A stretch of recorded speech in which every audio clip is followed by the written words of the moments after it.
How about now? Okay, I got some audio. Why isn't the microphone showing up? Oh, I'm an idiot. I gotta plug in this cable, not that cable.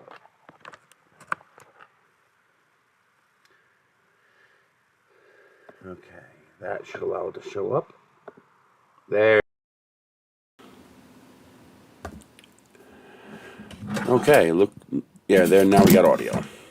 Yeah, it looks like the microphone doesn't like being plugged into the little hub. It might need more power. So.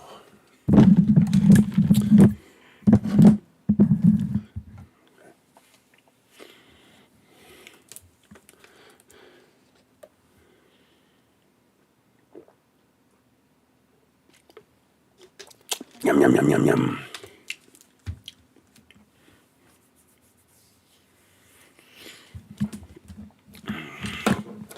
I was trying to plug in both adapters, and I guess it didn't like that. It said, no.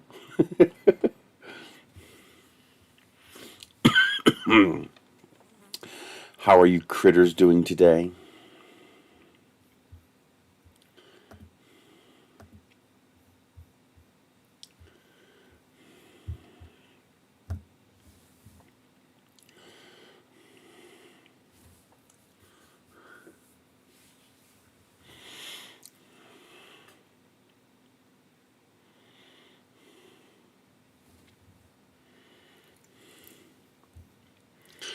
You guys playing with anything new today?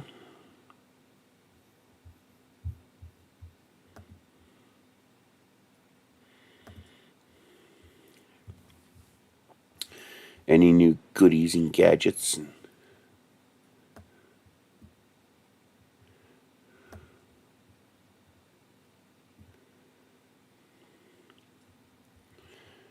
What do you mean somebody sucker punched you? Did you eat them? Somebody attacks me, they're going to find out what they taste like.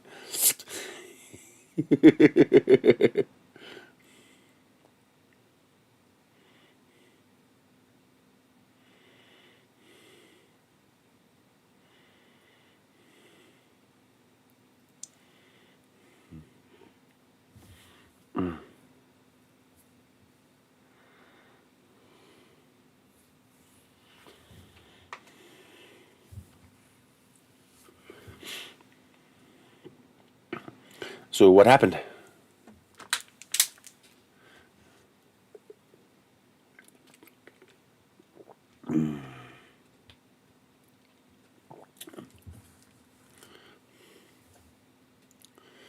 Yeah, I have a problem with my eyes where the mucus and membranes in my eyes become overactive. Apparently it's something to do with rosacea, where the blood vessels infiltrate the inside of my eyelids. Yeah, they're all red on the inside. And that infiltration of blood vessels causes the eye's immune system to overreact as if there's an infection or debris there. And so the mucous membranes of the eyes get overactive. And when you have more mucus than tears, it's really thick, like syrup. Like if I take and grab some of this fluid here, it's super thick. Like this feels like dried out maple syrup. It's like really thick. Well, that stuff irritates the eyes when there's too much of it. And doctor gave me this salve, this ointment, this steroid ointment, worked wonders. Basically stops the pain almost immediately and clears it up within like a day or two. And then I went to the eye hospital to get it checked out since it didn't go away. And they told me that the condition is permanent, non-reversible, and oh, by the way, the ointment you're taking, it's going to make you blind. Yay! So obviously I stopped using the ointment. I'd rather suffer in misery and pain than be blind. But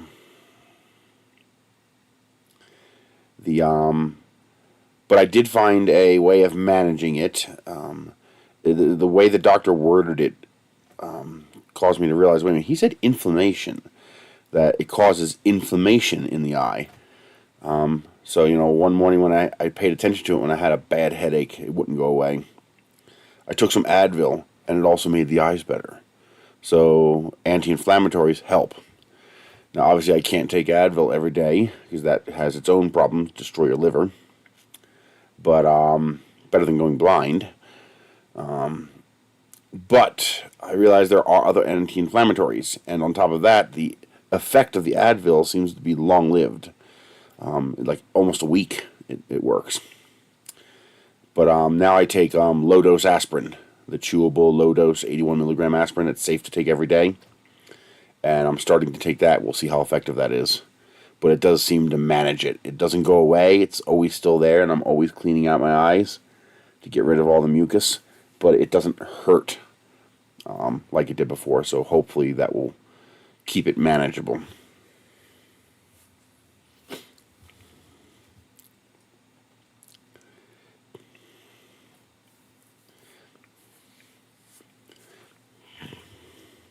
What is Nomad script?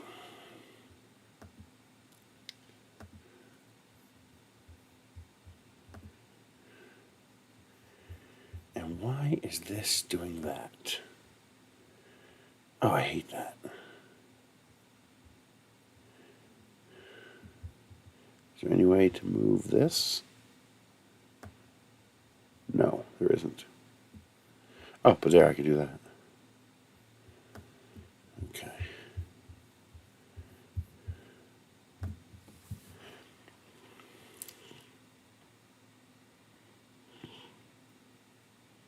I'll look into that. Coconut oil. Where is my pen?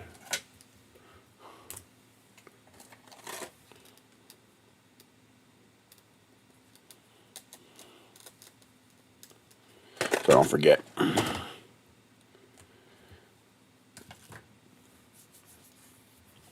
So, fun. Well, I gathered that. I'd never heard of it.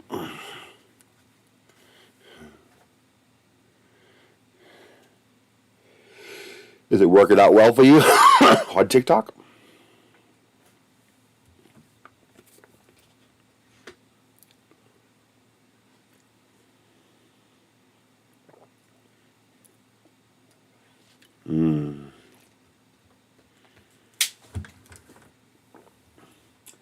Looks overcast out today, so today's going to be a cool day.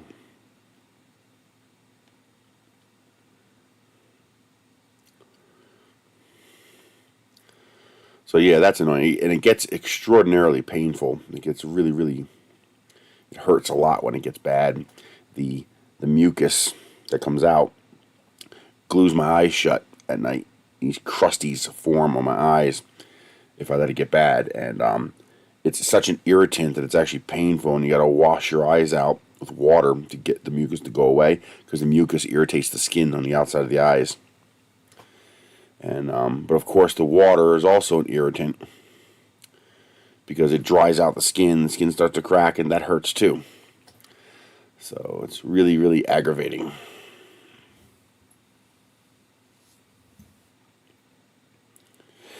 PETG does tend to string more, and there's a limit to what you can do about that. It's the nature of the plastic, but really bad stringing usually comes from wet PETG. There are two places where the stringing is going to come from big time. One is if the filament is wet. So if you have a rough surface, if it's not glassy smooth, like a PETG print should be. Let me give you an example.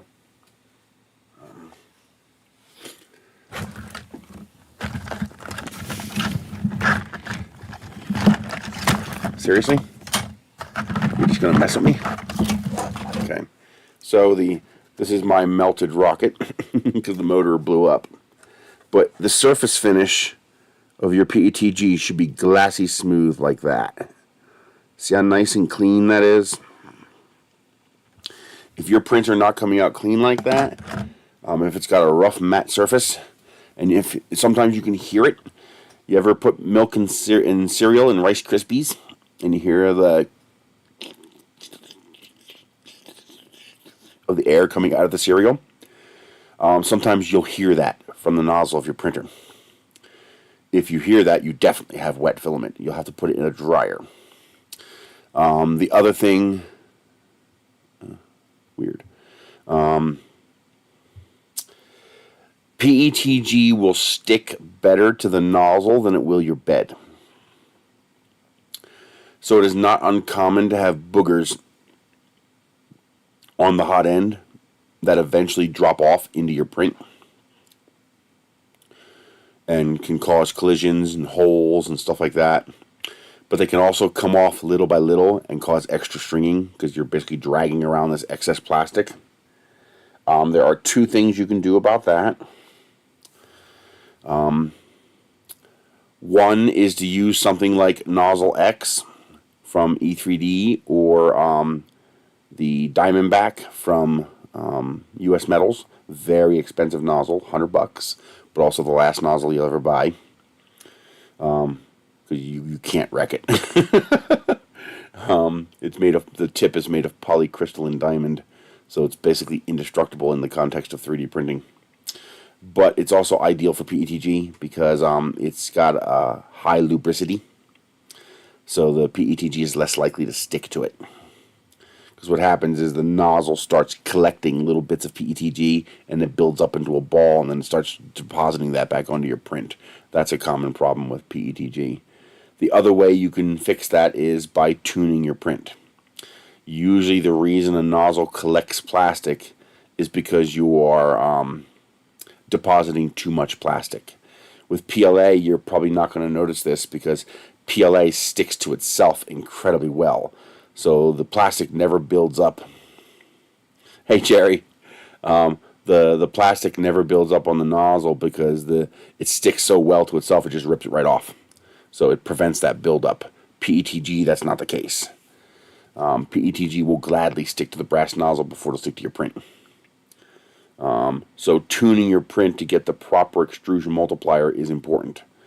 One of the ways you can tune your print is to go into Tinkercad and export a little cube. You want something like 20 by 20 by 5 millimeters, so about this big, but half that tall. Okay, you make it bigger if you want to be more accurate, but a 20 by 20 by 5 millimeters is enough. What you're going to do is you're going to tune this to print with 3 walls or perimeters, 3 top layers, 0 bottom layers, 25% grid infill. Just print that. Forget about the first layer, forget about the walls, forget about the infill. What you're looking for is the top layer, the very last layer. When you look at that layer, it should be nice, smooth, and even. Now, the indicators of over and under extrusion. If you under extrude, you're going to see those layers that form that top layer. They're going to have a little gap. And usually you'll be able to stick your fingernail in there and catch that little gap. Don't worry about the interface with the perimeter. Forget about that. Look right in the middle. And you're looking for whether or not you have a gap or whether or not you have snow plowing. So snow plowing is when you have little ridges along your print like this. And that comes from the fact that you have a nozzle depositing a specific amount of plastic. And if you have too much plastic, well, then it's not depositing a particular amount of plastic. There's excess. And that excess, well, it can't just make it more dense. So the excess gets pushed out of the way. And you end up with what looks like a snow plow ridge. Like a snow plow went through and excess snow ended up on the sides. If you have snow plowing, you have too much plastic, lower your extrusion multiplier or flow rate. If you have gaps between the layers, then you're under extruding. You want to increase your flow rate or extrusion multiplier just a tiny bit. After you get that so that you can print that 20 by 20 by 5 millimeter cube and that top layer looks perfect, remember, you don't want a gap. You want that gap to be 0, but you also don't want snow plowing. So you just got to tune it. With Creality style printers, I usually end up at around 94%. So 0.94, 0.92, 0.96, something like that. Now, after you've gotten your extrusion multiplier tuned, now you can tune your perimeter overlap. So you have the perimeters on the outside of the model, and then you have the infill on the inside of the model, and that infill interfaces with your perimeter. And you have what's called perimeter overlap. So how much do you want to overlap the perimeter? Because you don't want your infill separated from your walls, because then you end up with a weak print that breaks. But if you have too much overlap, you end up with what I call curlicues. You end up with these little curlicues at each point where it touches the wall, because there's too much plastic, because you're intentionally overlapping the infill with the wall. Now, we do want some overlap, because we want a strong print that's going to be reliable, especially when you're bridging. But if your curlicues are too exaggerated, you can lower your perimeter overlap. But you can't adjust the perimeter overlap until you get your flow rate adjusted correctly. Because if you have too much flow rate, that's going to enhance your curlicues as well. So you can't adjust one until after you've got the other one set. Once you have both of those set, now and only now can you adjust your first layer settings.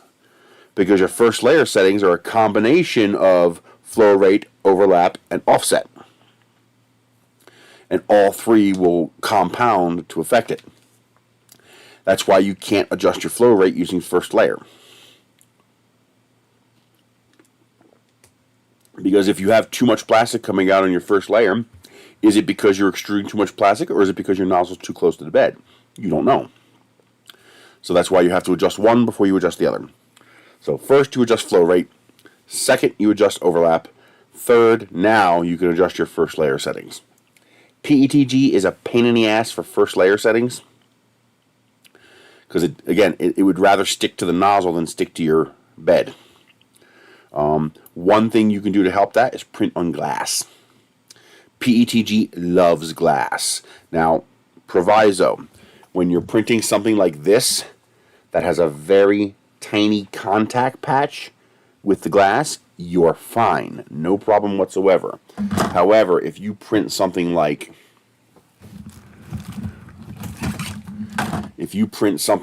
this with a big contact patch with the glass, it will very happily tear a chunk out of the glass and break your glass bed trying to get that off the glass. Hell, it could break your glass just cooling down. PETG almost sticks too well to glass. So if you're printing large surface area things like this, you're going to want to use hairspray or glue stick. Oddly enough, it's for the opposite reason. We're using hairspray and glue stick to make it stick less. We're using the glue stick and the hairspray as an interference layer, as a release agent, so that we could release the PETG without breaking the glass.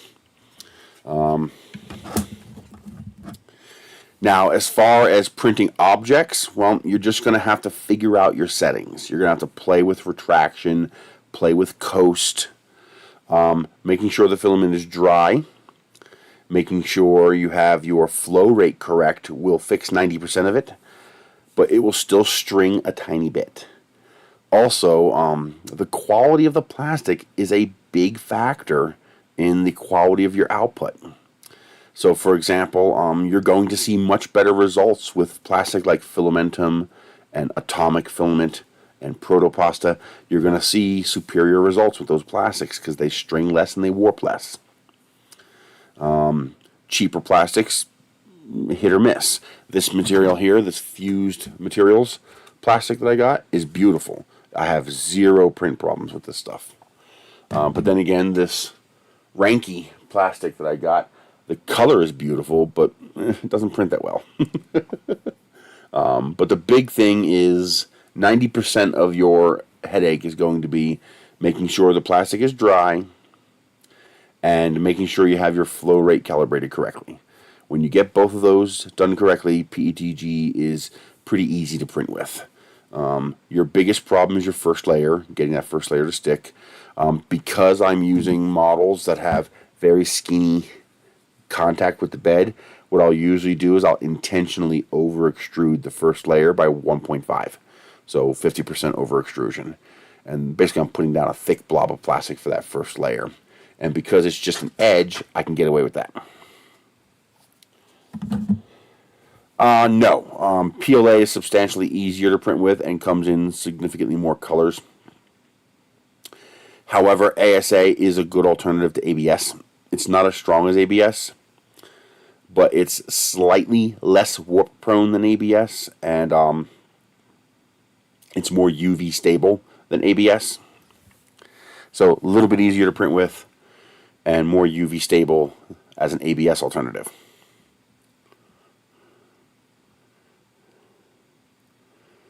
The only downside to PLA is its low TG, 40C, and with with the weather hitting 42, 43C outside, PLA is going to start having problems.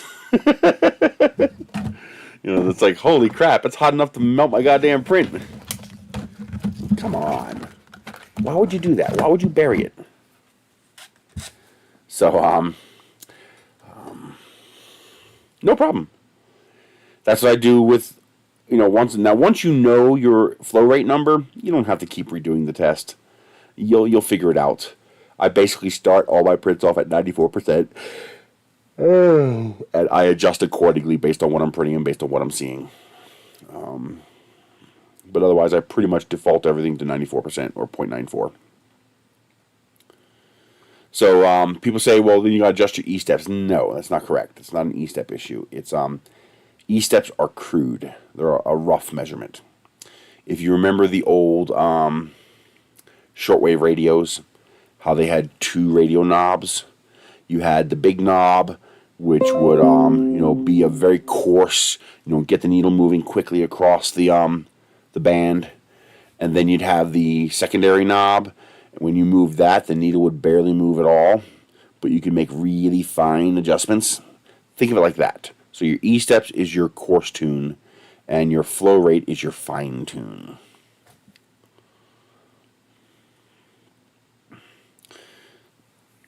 As you guys know, I've been working on these little itty bitty cameras. These are just shockingly nice little cameras. Even when they're only VGA resolution, they're still surprisingly nice. Mostly because of how small they are, both in this form factor and taken apart. So last week you saw I have this rocket, and the camera just slips into place like that. And then you'd have a rubber band attached to here to hold the camera in there to make sure you don't eject the camera. And so this is a custom payload bay. It's sealed on the inside, so the ejection charge from the motor can't get to the camera itself and eject it. I also, on a side note, I discovered a problem. A couple of my users are having a problem melting this section of the rocket. I think part of it is he printed the rocket in PLA. And so the rocket was already close to TG before the ejection charge fired, so it didn't take much to warp that. But you also need to make sure that the exhaust gases don't stay here very long. So make the motor tube inside longer so the gases have a chance to cool down a little more before they hit the plastic. But also I think I'm going to have to design an insert to go into here, a web, a little it'll look like a screen, but put a little web in here so that the parachute can't fall below this section. Because if you put the parachute in here, what's going to happen is the parachute's going to go zip when you fire the rocket off because, acceleration forces. Now, that causes 2 problems. One, it shifts your center of gravity further backwards, which is never a good thing. But also, if the parachute slides down, the parachute is going to have more difficulty being ejected out of the rocket. And that if that parachute resists being ejected out of the rocket, even if it doesn't fail to eject, if it resists a little bit, it's going to increase the amount of time that this area of the plastic is exposed to the heat. So that's something I have to work on to make a web for that. But I have this model, and then of course I made the Lodestar variant.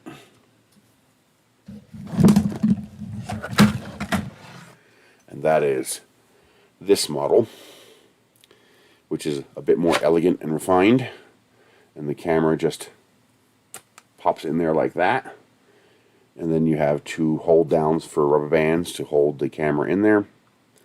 That's a much more elegant solution. I like that. A little heavier but nicer model. And then at the end of the stream I got the idea to well, what if I take it apart? Can I make it even smaller? How small a rocket can I fit it in? And we found out that the guts inside are actually really tiny, and they will fit in a surprisingly small airframe. A squished 18mm tube will hold it. or a 24mm tube will hold it properly. And I, of course, spent the entire night working on that obsession, and I came up with this. So this itty bitty rocket has a video camera in the nose. It's designed to fly on 13mm motors. This whole thing weighs 28 grams. It is incredibly lightweight, even printed all in plastic.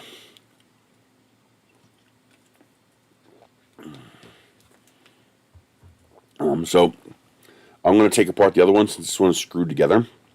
I found out as I get these little tiny screws, I got a whole set of them, because the camera only comes with 2 and you need 4. So I got these itty bitty screws. I think I got like 1,000 on eBay for like $5. But so I'm not going to take this one apart because I have the screws holding the airframe together. So the nose cone is a separate piece, the coupler is a separate piece, and those two come together on the actual sled inside, and that sled inside holds the camera. The bottom is closed with 2 holes to mount your shock cord, and there is your itty bitty camera inside there. And then this, of course, fits right on top of here. And of course, if you wish to fly conventional construction, you can just take a BT-20, a 24mm tube, and I intentionally designed this so that it would fit perfectly on there as well. So you could use conventional instruction with your custom nose cone there if you want. I might even make a reversed coupler with this piece on it here, so that it's flat up here, and then you can put a balsa wood nose cone on there if they want. So it's just like an Av bay. That's a good idea. I'm going to do that. This way the end user can choose to put a balsa wood nose cone if they want. But that came out much, much better than I was expecting. So that fits nicely onto the BT-20.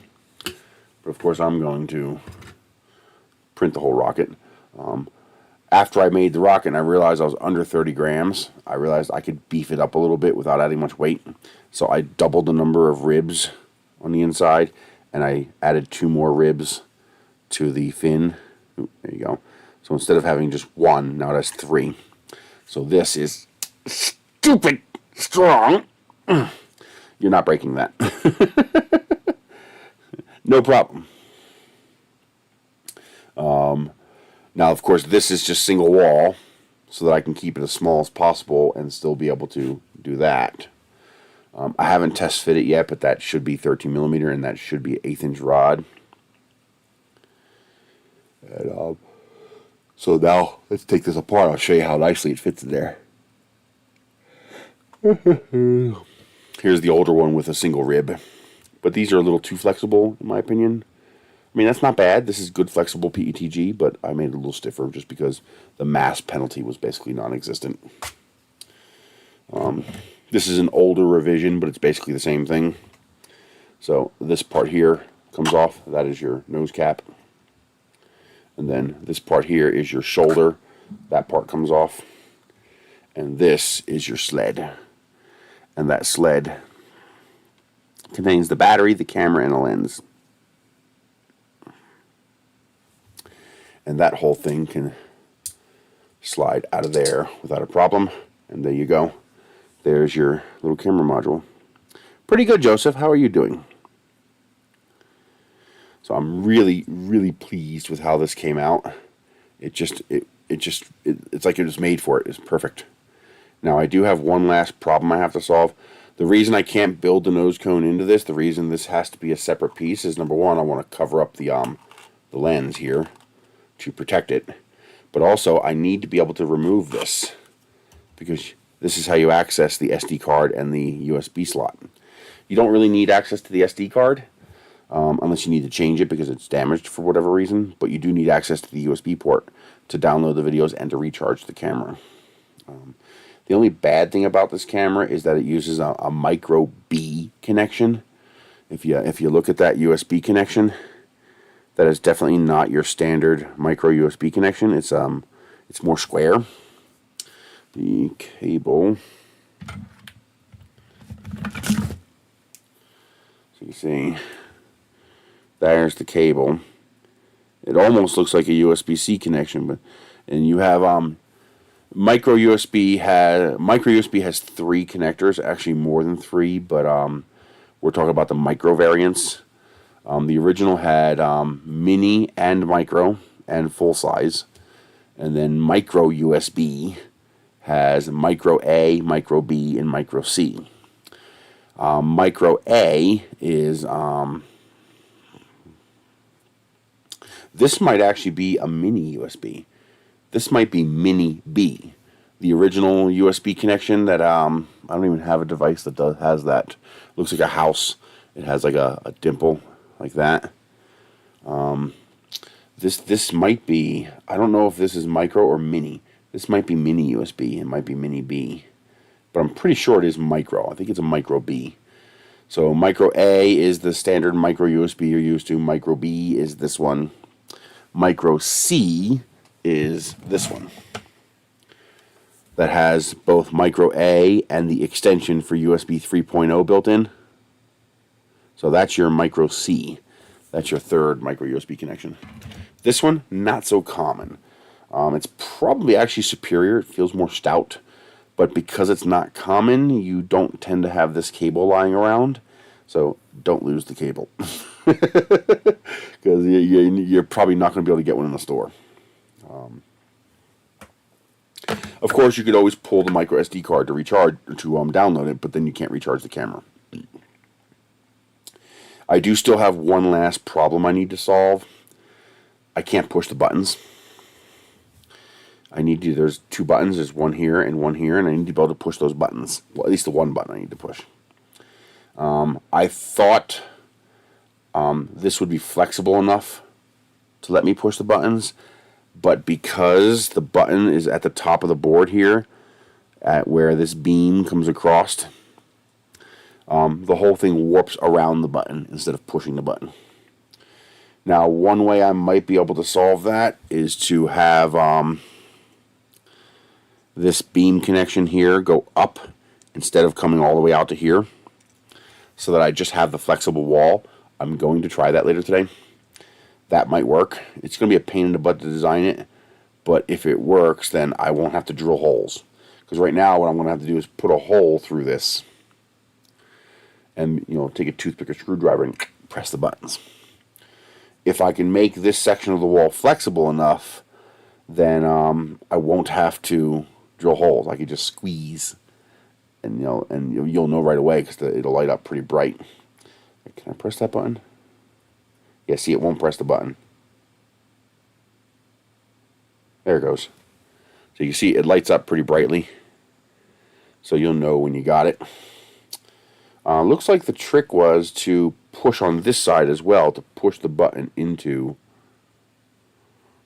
Yeah, but it also moves when I do that. But I'll secure this in place when I haven't glued this in place or anything. So, but yeah, little issues.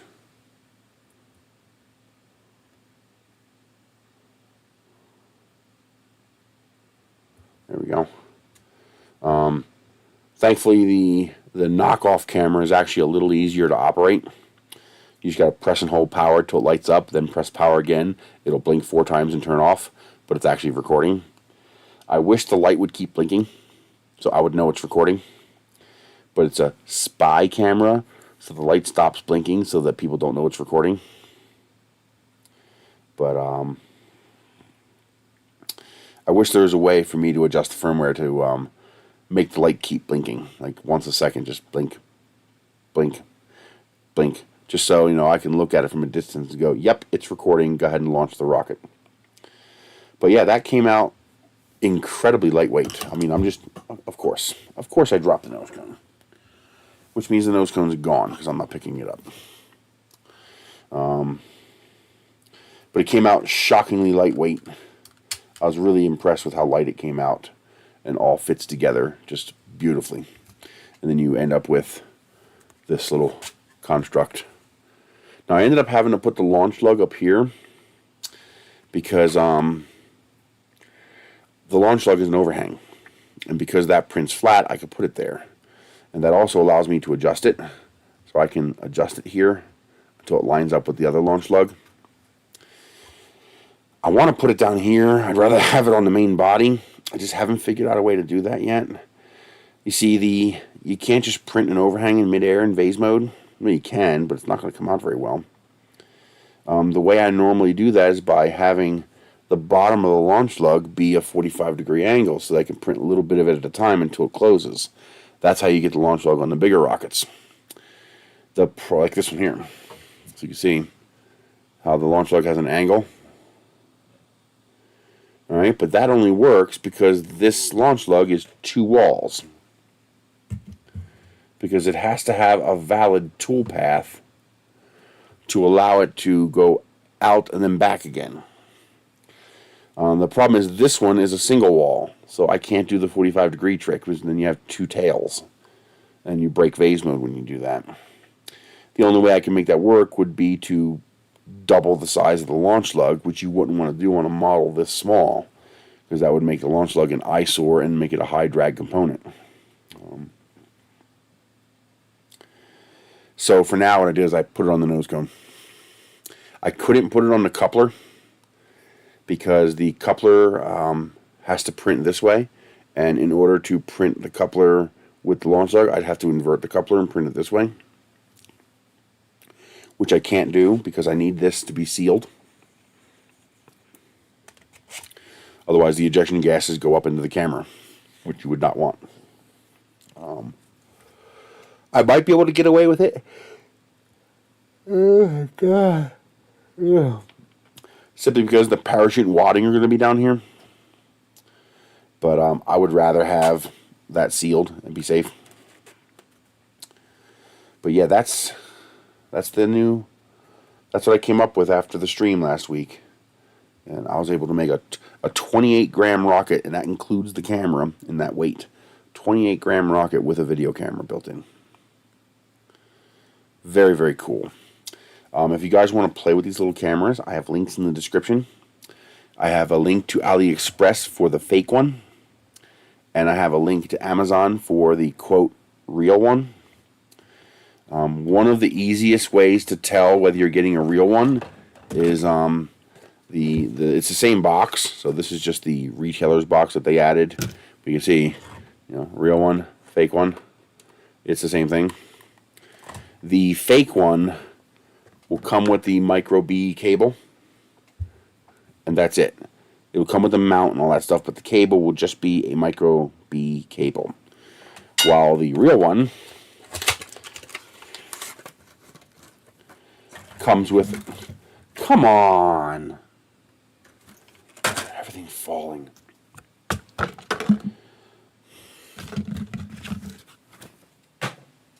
Bounce back from that. While the real one, well, I guess these could be fake too, but we're going to find out later today. But the real one will typically come with this cable that also has an RCA out. So you can actually plug this into a TV, an older TV. So the fake one will be just USB, and the real one will be the USB with the RCA. So when you're looking for one, if you see the RCA cable, that's the 1080p one. Now the 1080p one is a little annoying because you have to press more buttons to get it to record. So the fake one, press and hold power, blue light turns on. Tap power again, and blue light goes blink, blink, blink, blink, and then turns off. You're recording. Now you can do that with the real one as well, but you're in 720p. In order to record in 1080p, you have to press the mode button. That's the other button.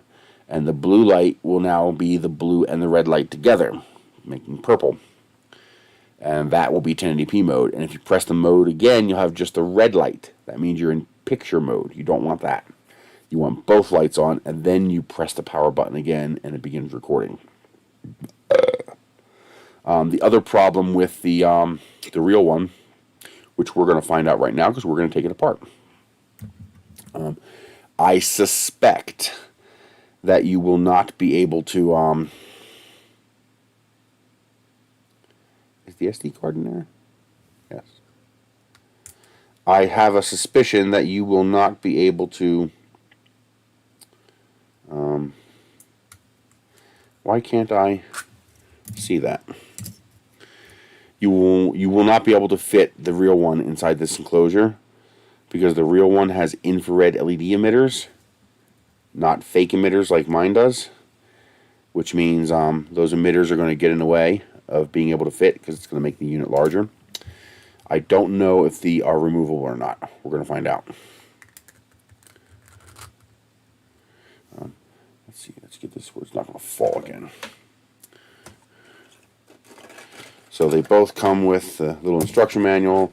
They both come with the little mount garbage, whatever. And of course, they both come with the camera. Externally, you can't tell the difference between the two cameras. They look identical. I can't tell them apart. There's probably a way to tell if the emitters are real. Supposedly, there's a mass difference, but this one feels really light. It feels lighter than the fake one.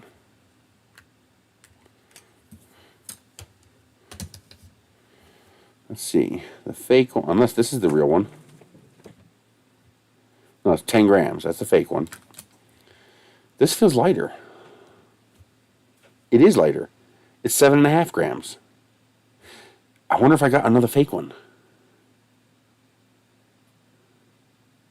I wonder if I just got another fake one and they included that cable with it. What are you hollering about? You see a cat out there? Huh?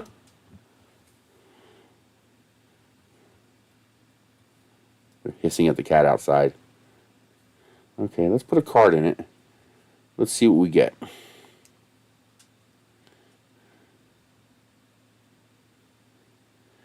Oh, it looks like we're dead. I do have a USB-C adapter. And here is the micro cable. I do have an extra USB-C port over here.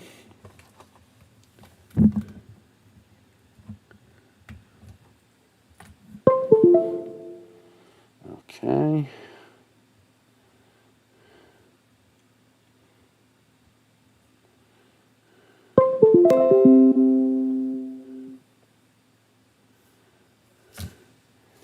Okay, this actually looks like it might configure as a webcam.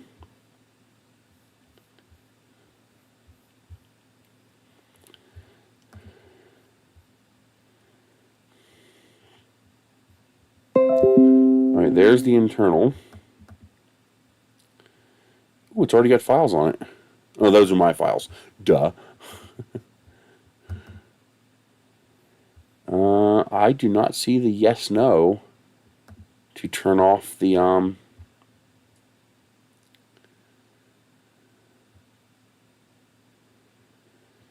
timestamp. This might be a fake one.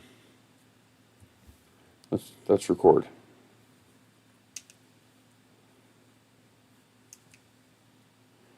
Oh, can I not do that?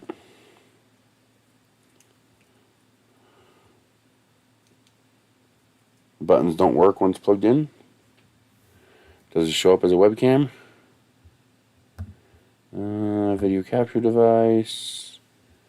Create new. General UVC. I think this is another fake one. Because there it is.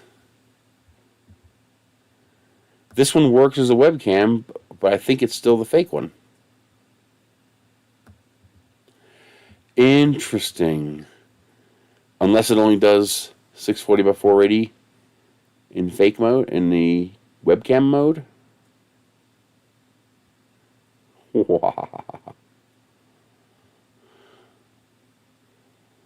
not horrible video. Isn't that interesting?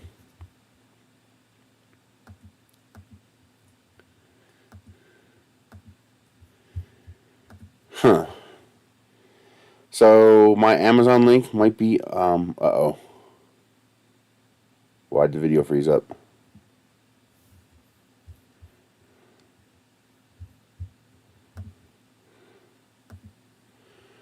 The video froze up.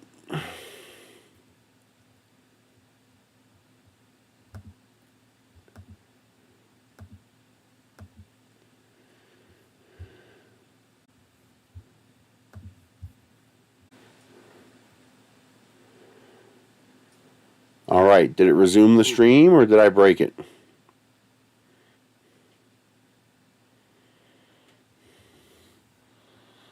Is everybody still here, or are we in a whole new stream? Okay, good. It resumed the same stream.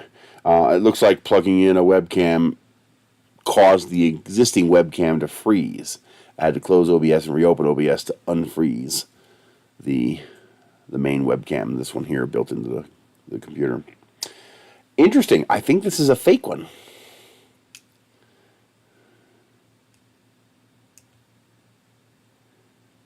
Okay, so that should be 720p video. Ah.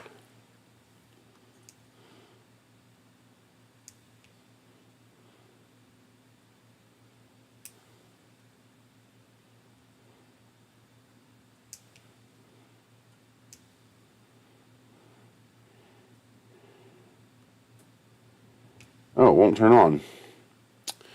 Yeah, but if I plug this in again, it's going to crash again. Let me use the other computer.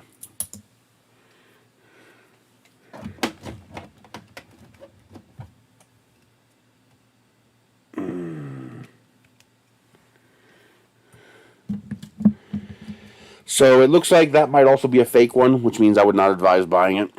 Use the Aliexpress one. It's only $5. If you go on to the app and go to the dollar section, which, by the way, the $1.99 section is $1.79 today. So everything that was normally $1.99 is now $1.79, and you can actually get one of these for $1.79. So that's interesting. I think that's also a fake one. If it is, I'm going to send it back, because I'm not paying $16 for a fake one when I can get the same thing for $2.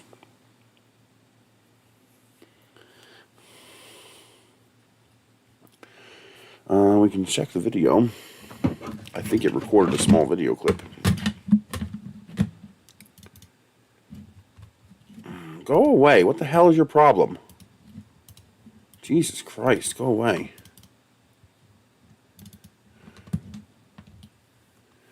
Oh, it's off the screen, which means it's on this screen, which means it's being a pain in the ass on purpose.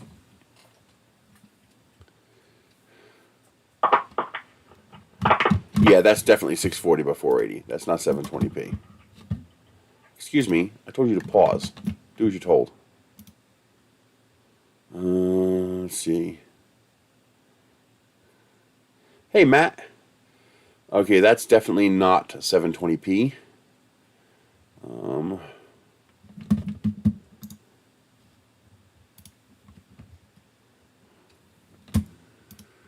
Yeah, it's 640 by 480. So this is also a fake one.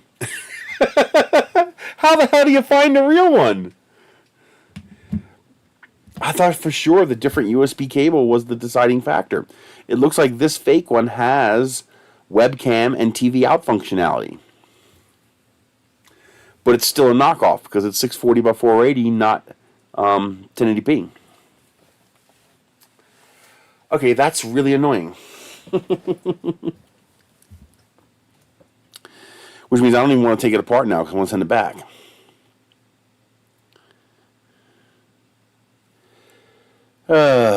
Scammers. Always scamming.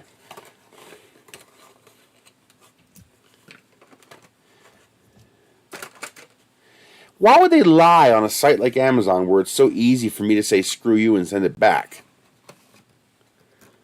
It's like that doesn't even make sense to lie. I see lying on the Chinese site because, you know, what are you going to do? Send it back to China? No, of course not. You're screwed. But lying on the Amazon site? Stupid. Although that is the lightest one. 7.5 grams. It's incredibly light.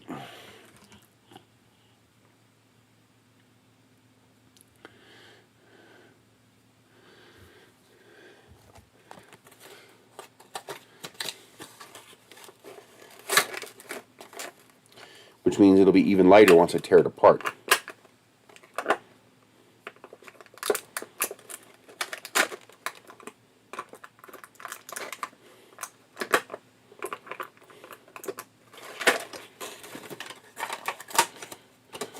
So that will be going back to Amazon.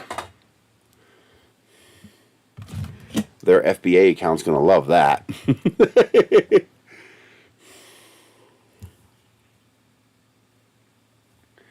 I wonder if it has a smaller battery. Like, what is different about it?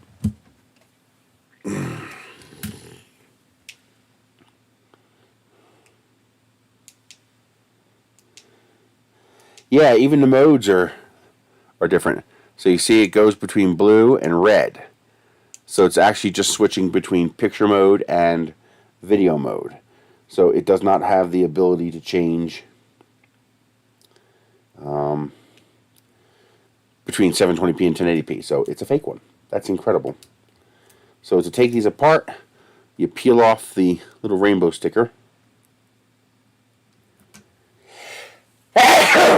Damn. And in the back, there's an itty bitty screw.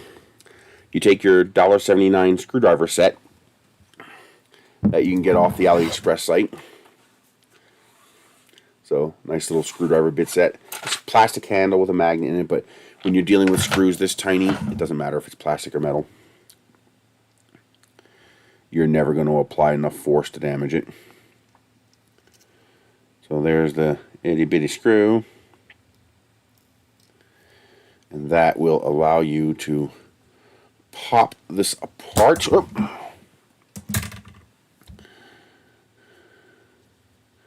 There we go. You got one of these leaves will lift up and pop off of the other half. Is it this one?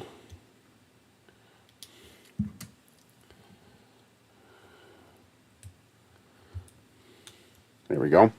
So then the little clip gives way and you can pop it apart. There we go. That's one half. And the other half, there is your button caps. And then it is fake. Yep, the IR emitters are fake. Oh, it's a smaller battery. That's how they made it lighter. It's quite a bit smaller a battery. That's an itty bitty battery compared to the other one. It's half the size. So that is how they made it lighter, by using a smaller battery. Which means you can make any of them lighter by using a smaller battery.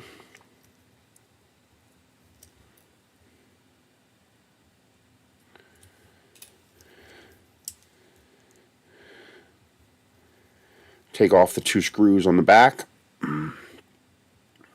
Keep those screws because you're going to use them to help with assembling the rocket later. Why would you come up? What the hell are you? Whatever you are, go to hell away. Then this front cap comes off. And then the fake IR comes off. It is a ribbon cable, just like the other one. And this should be quite a bit lighter.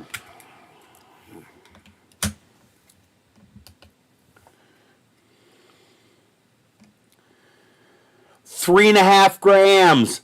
Holy crap. Wow, how much to add the SD card? You son of a bitch. Just drop the SD card. It slipped off of this. Do I have a grabber? No, I don't. You skanky slime ball. Wow, that is light. And we can make that even lighter.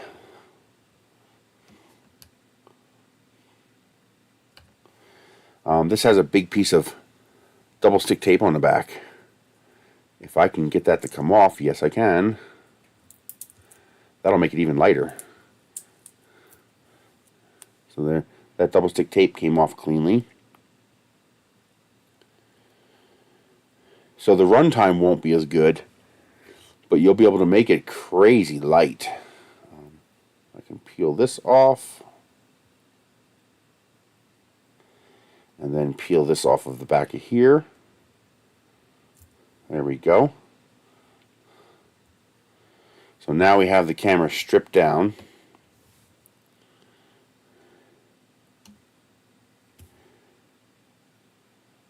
Not that much lighter. 3.38 grams. So we only took off 1/10 of a gram by getting rid of the foam. But still, 3.4 grams for a video camera? That's insane. That is so incredibly lightweight. So this one might be good for the other idea I had, which was to make a sled. So have the battery sit in line with the camera. So back here, like this. So have the battery sit in line with the camera like that, and then have this camera fold down like this in front of the whole assembly. If I could do it without breaking it. Yes. So this camera would sit like this. And then what I would do is I would make a skinny little sled that you could just strap onto the side of the rocket. And I'd have different sleds to allow you to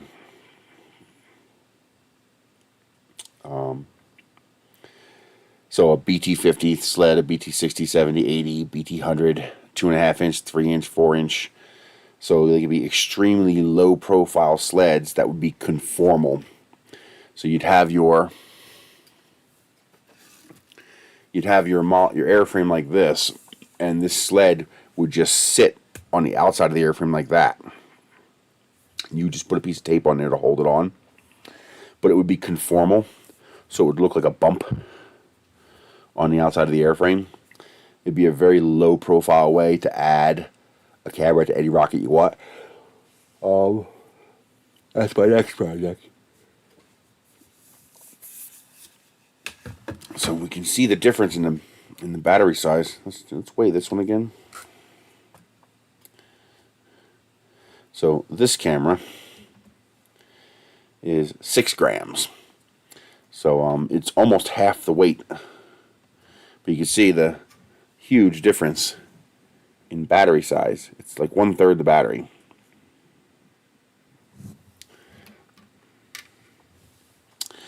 Very interesting.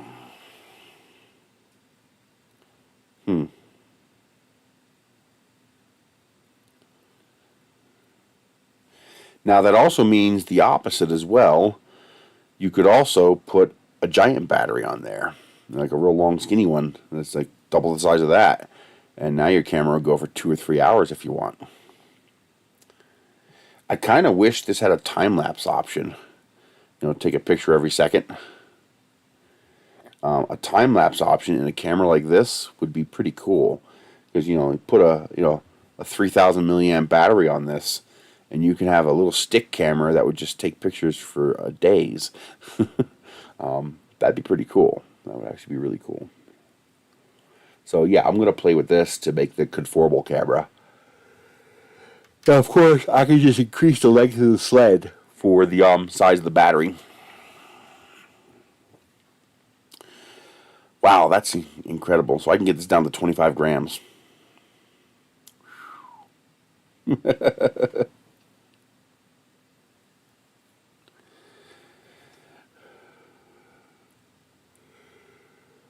This is Filamentum Stardust. It's like a champagne color with a little gold glitter inside.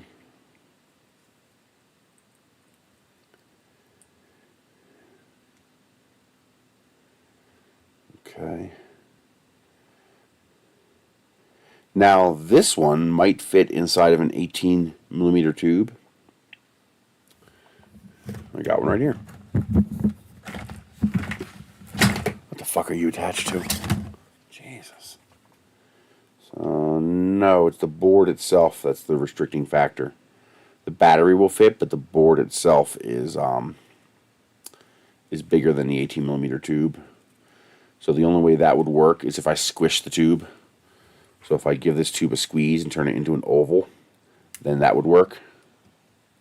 But unless I squish it into an oval, that's not going to fit. So I could, if I want to, it'd be a little weird, but I could make this fit in a a micro tube, 18 millimeter tube. That's incredible, the difference in the battery size.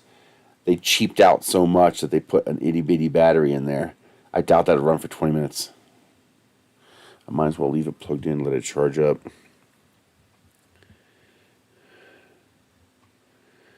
Let's see here. That goes there.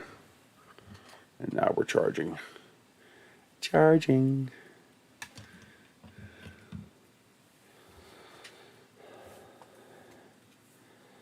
So now I don't know how to find a real one.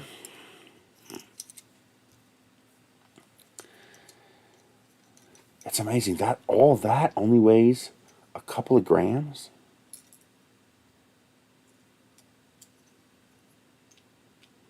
All that plastic.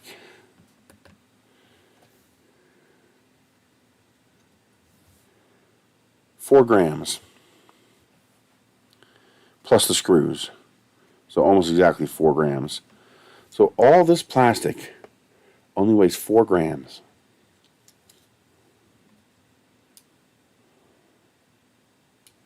It's actually kind of amazing that they can make it that light.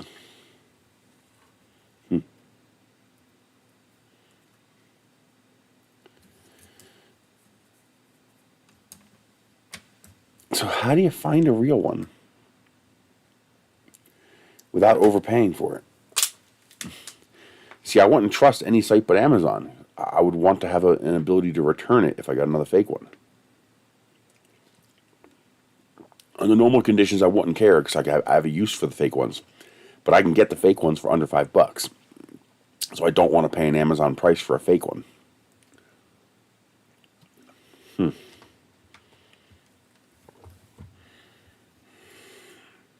They even use shorter screws.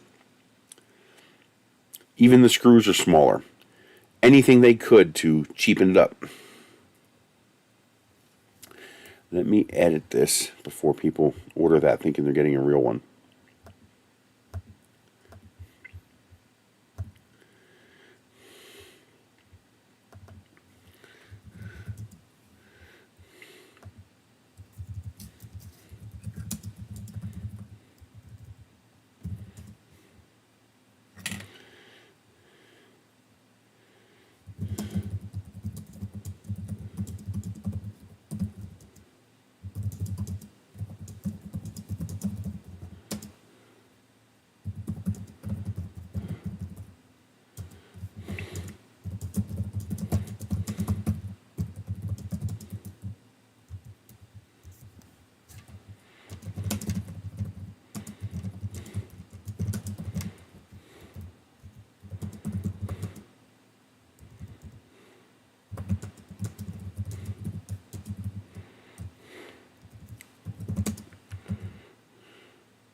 Okay, I mark them both as fake. Hey Mike, how you doing? We last year, if you remember last week's stream, I kind of got crazy about taking apart the camera to make it even smaller, and it worked. I designed this little sled. Jesus Christ.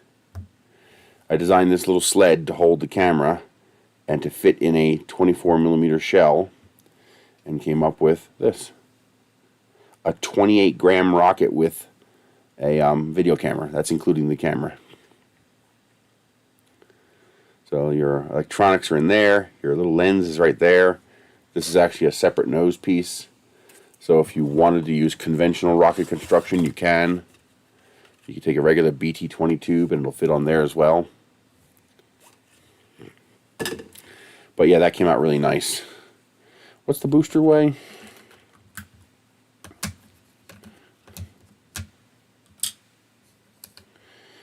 So the camera's like 7 grams. with the nose cone, sled, and sleeve, 12.4 grams. So that's your complete nose. And then your 13mm booster, 16 grams. And then the total kit, now that still needs parachute and motor and stuff like that, but the total kit comes out to 28 grams.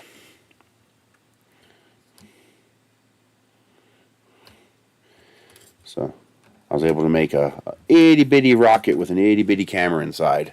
You can fly that pretty much anywhere. I'm also going to make an Omega booster for it, so you could do multi-stage, because this would be perfect as a multi-stage setup. Since it's not going to go high. Do they still make 13mm half A0s?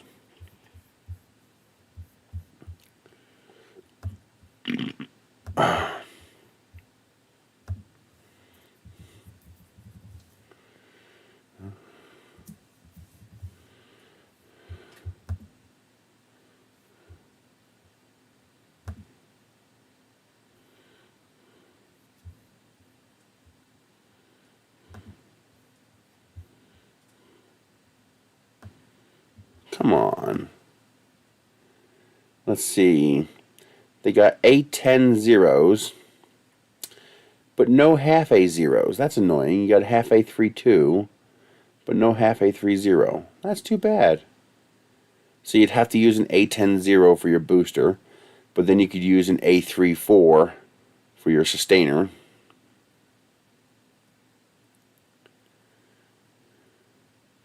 Hell, you can do a quarter A33.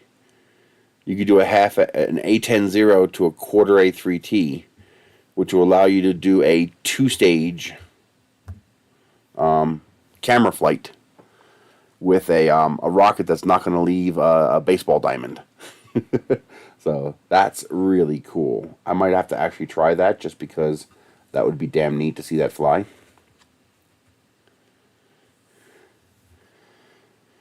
That would be pretty cool.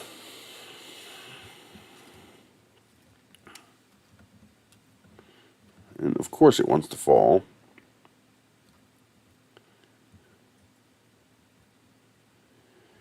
Stop walking. It wobbles, so it wants to up and walk itself off the table. But yeah, that's the sled inside. That contains the battery. We found a different fake on Amazon. This one here is even lighter. You can't barely see it because it's off the edge of the screen. There it is. So they made the battery even smaller. So this camera stripped only weighs 3.5 grams. It's incredibly light. Half the weight of this camera. Now, of course, when you get down to single-digit grams, that's not that big of a difference. But still, that's pretty damn cool.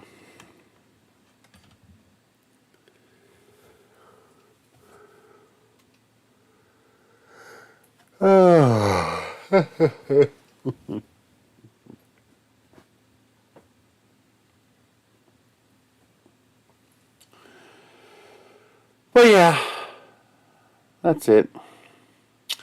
That's it with the camera until I build the sled. I gotta figure out a good way of matching the curve, so that if you had a big tube like this, for example, the sled would have a different curve to it, so that when you put a piece of tape to hold the sled on, it'd be smooth. You wouldn't want it to just stick out like that. That would kind of defeat the point. The idea is to be conformal.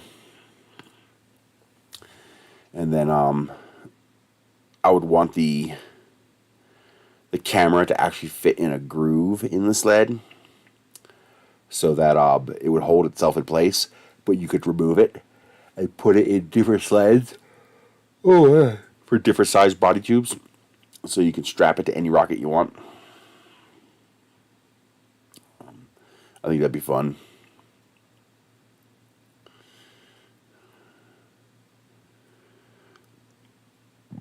Man, heartburn today.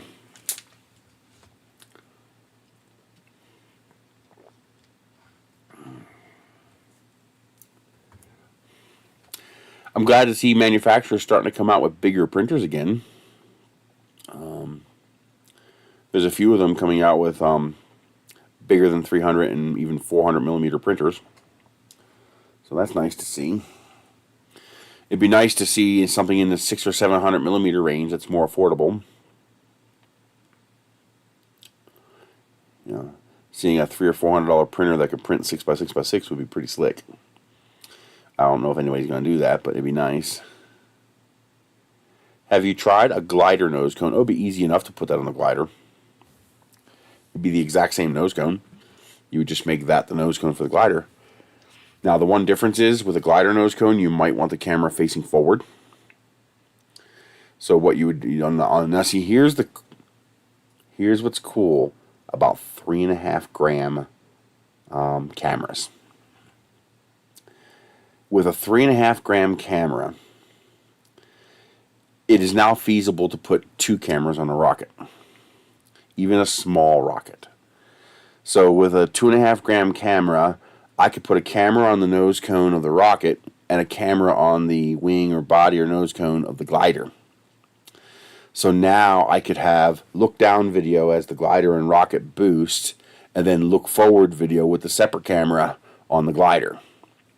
Normally that would be impractical, even when your cameras are this big, which is small to us, but when your cameras are this big, that's not really practical. I mean, that weighs as much as the glider does or more.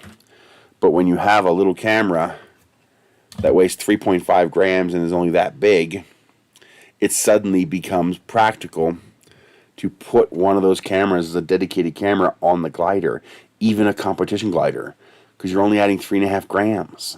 And if your glider needs nose weight, you can even replace the nose weight with the camera. And so you'd be 0 penalty and have a camera on board. That's really freaking cool. Oh, man, that is really freaking cool. Hey, red light. Yeah, well, okay. Well, you know we're definitely doing that now. Oh, we're definitely doing that. I need to get myself like a Quest flat cat. Yep, or just build one. I've got the balsa wood for it. I've got some 5mm balsa. Just build a flat cat and just chuck it up there with 2 cameras on board. Yes. Yes, yes, yes. We are going to build a double camera glider rocket booster. Boost glider. And, oh yeah. Even rocket gliders, you'd have to put both cameras on the glider portion, but you're talking 7 grams, you know, if you use the ultra lightweight ones. And if you're using the, actually, you could do it even lighter. If you got 2 of these cameras, it would not be remotely difficult to run both cameras on the same battery.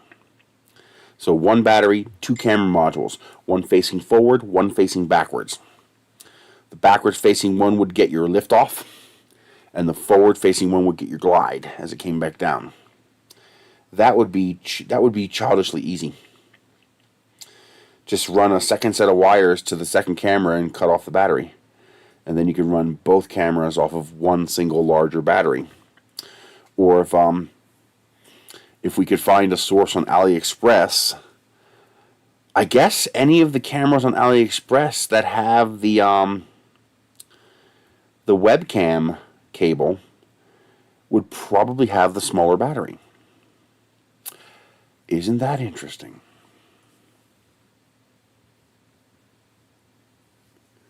That might be how that's not going to help us find the real one, but that would be a way to find the one with the smaller battery, because there's a huge difference in the battery size.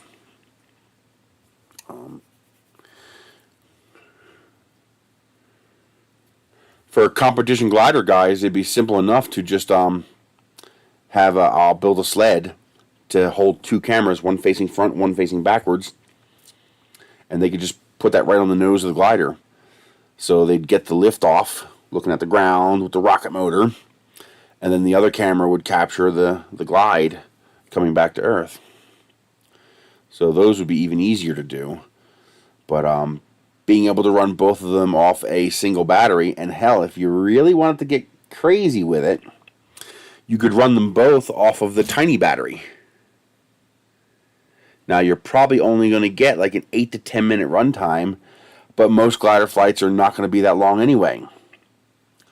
Oh, that's interesting. Now, a lot of these cameras can, I'll have to check these, but a lot of them can record and charge at the same time. If they will record and charge at the same time, you buy one of those cheap, well, you got to be careful because the really cheap smartwatches don't have the magnetic pogo pins on the back. You pull one of the bands off and plug it into a USB port. But if you got a slightly nicer smartwatch, like under $10, and that had one of those, the magnetic pogo pin connectors on the back, you could have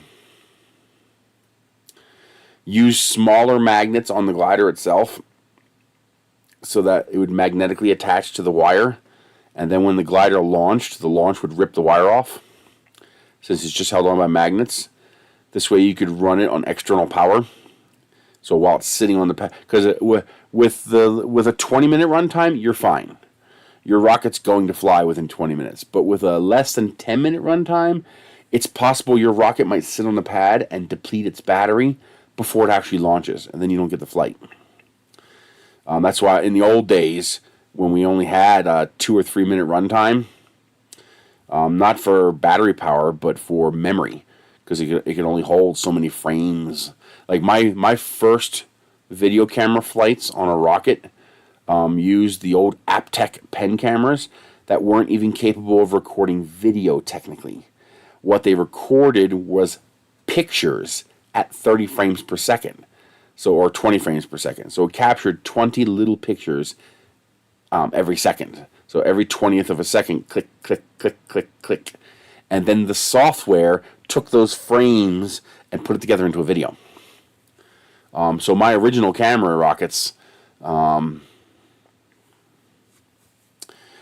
only hold maybe 30 seconds of video. Enough for the boost. Some of them were 20 seconds. So we had to play, hold my beer to fly the rockets. I would be standing there at the pad with my hand outstretched like this. Yeah!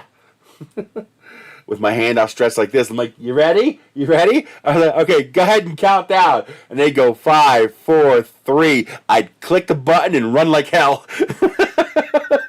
2, 1, and then they hit the button while I'm running away because you got such a short record time that you had to hit it during the countdown to have any chance of capturing the whole boost. And I have those videos still. I'll have to find them. Are they on YouTube? Did I ever manage to get them on YouTube?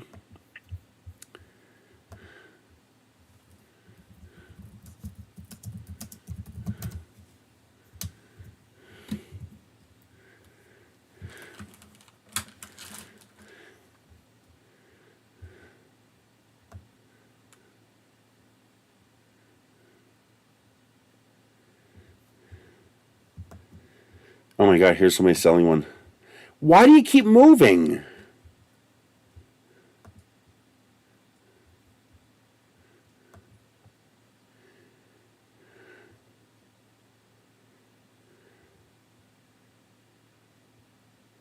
I guess I don't have it. But stop it, you son of a bitch. The touchpad on this thing is horrible. It's absolute garbage. So here's the original pen cams that we used. So this is the original 3-in-1 pen cam. These are actually higher resolution. This one's the VGA version, but I think this one here, it was 320 by 240, and it only held a certain number of frames. Yeah, 352 by 288, and the only way to fly it was you had to stand there at the pad and hit the button. I might get another one just to rebuild one just for the hell of it. Now you'll love this. The way we got these cameras to look down. The way we got these cameras to look down to record, because you wanted to see the ground when you're taking off. You wanted to see the rocket motor and the smoke. So they weren't on ribbon cables like this. They were hard mounted to the board. So what we did, well, what I did, because I was poor, we took AOL CDs and we cut up AOL CDs and we used the CD as a mirror. We used a little piece of CD as a mirror, and we would glue that. The camera would be looking out the side like this, and we would glue this piece of mirror.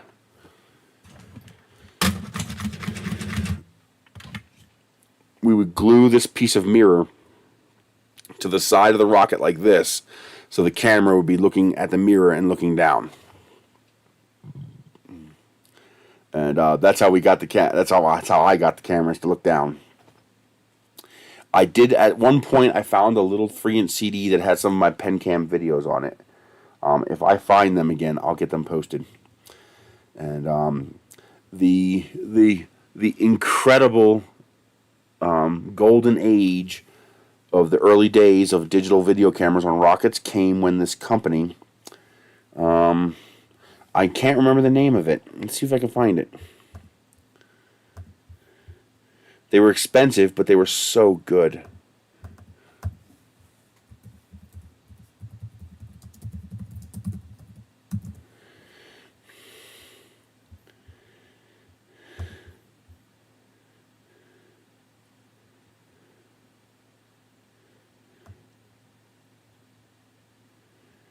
It was white.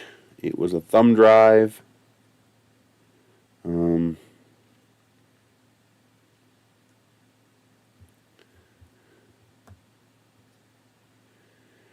I'll know it immediately if I see it. I probably still have one somewhere. It had a built-in battery. It would record for several minutes. So we finally had a camera that you didn't have to,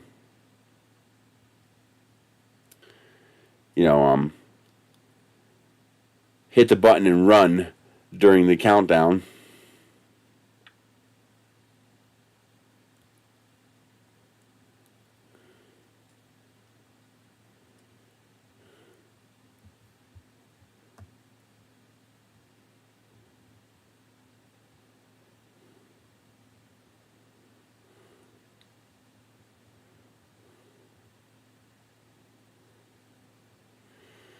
Dagnabbit, where is it?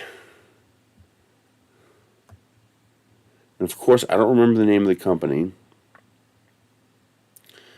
But if I remember right, it actually recorded 640 by 480 video.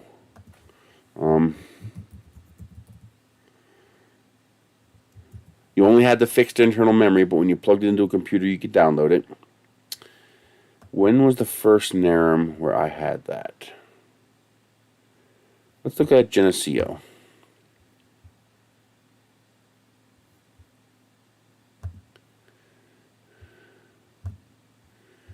Because back in the early days, the guys would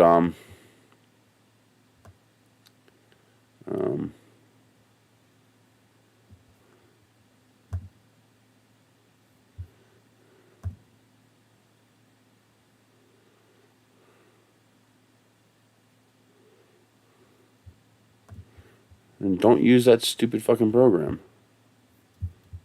It seems real easy to me. Hang on, I'm trying to find it. Yeah, I'm pretty sure this is video from it. Come on, where's my open with? Thank you. This is one of the really, really early ones. This is before the thumb drive camera. It was like 128 by 128 video.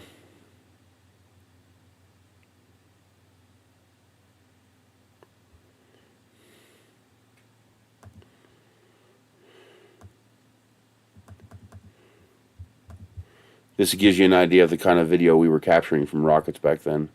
Digital video. This was details. Yeah, 176 by 144.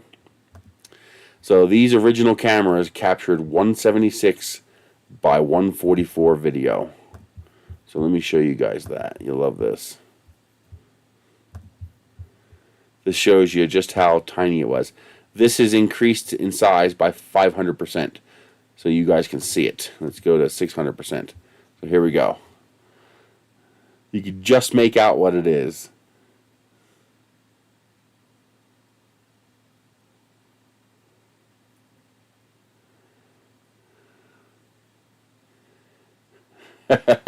Isn't that great? Now this is before I learned how to use a harness to stabilize that video coming down.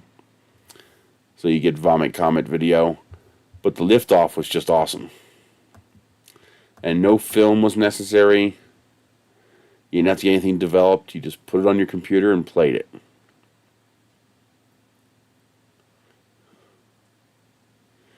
You saw the orange guy, that was me.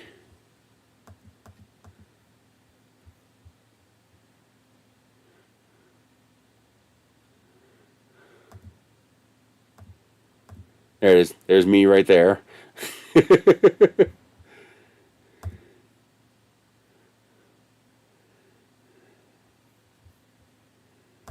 But that was something we couldn't do before. You know, that was the early days of that was late 90s. You know, you're talking 1998, 99, 2000. Now we can buy, under $5 cameras that do, 6 times the resolution and stick them in anything. But back then, those cameras were the first ones that were small enough that you could stick them in a rocket, without having to be a big rocket. Obviously, when you were flying a rocket this size, you had more options. But flying rockets that size cost a lot of money.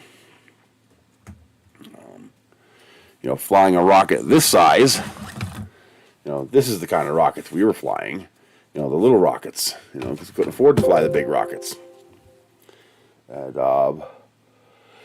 so, yeah, cut up AOL CDs, and I would have killed for a 3D printer back then. That would have been like, oh my God, what?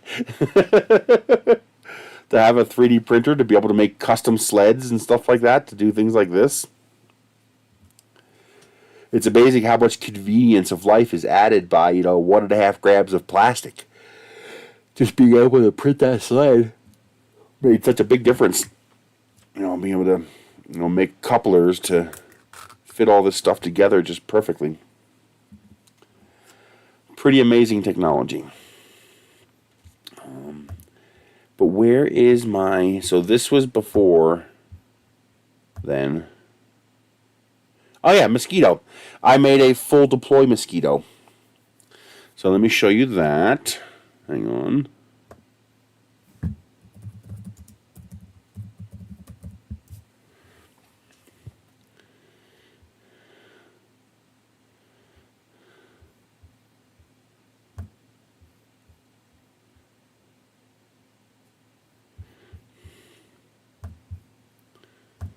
So this is the Estes mosquito, and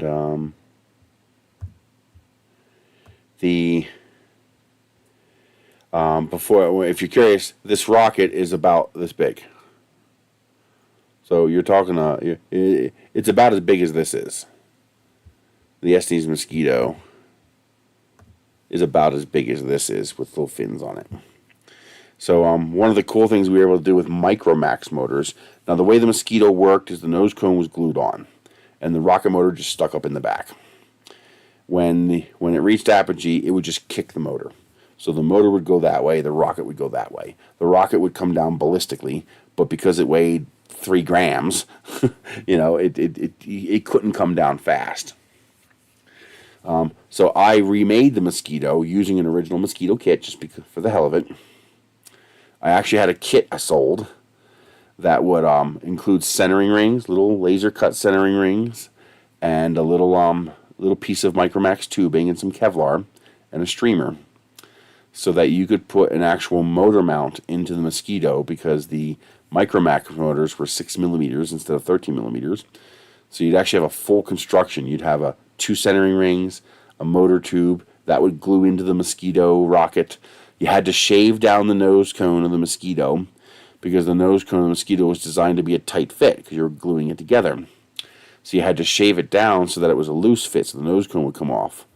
And you'd glue a little piece of Kevlar, about that big, a little piece of Kevlar attaching the centering ring to the nose cone with a little Mylar streamer about that big, and you'd launch it on a Micromax motor. So this Estes mosquito, instead of being a teleporter, where'd it go? I don't know. It's over there somewhere. It would only go like 50 feet up on a mosquito. You could launch it in your backyard, and the nose cone would actually come off and deploy a streamer. That was a lot of fun. That was fun doing that. Hey, Ben, how are you doing today? We were trying to find the real version of this camera, and turns out the second one I bought is also a fake.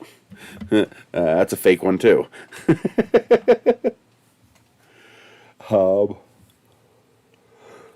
But bonus, it's even lighter. Oh, man.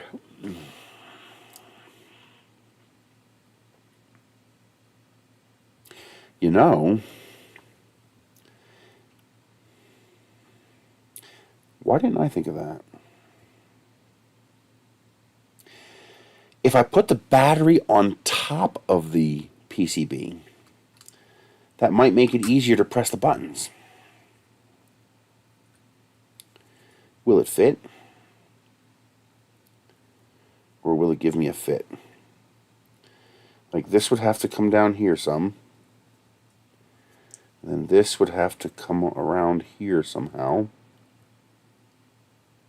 Yeah, they work fine. I actually prefer the fake ones because they weigh less, they're easier to operate, and they, hang on a second, we're going to try to get this one in here this way. I'd have to move some things around here, but yeah, I think this is going to work.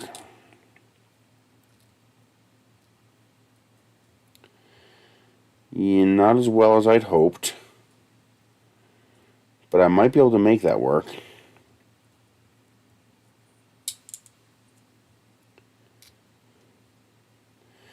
It doesn't stick out quite far enough. But that might make it possible for me to press the buttons.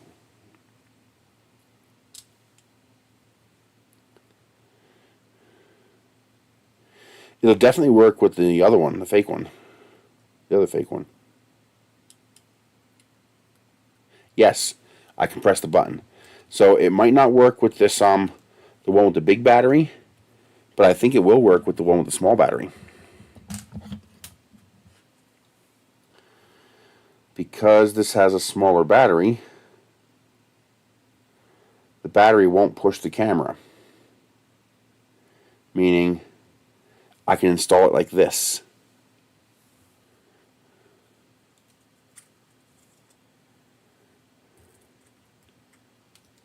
Yes, that's going to work.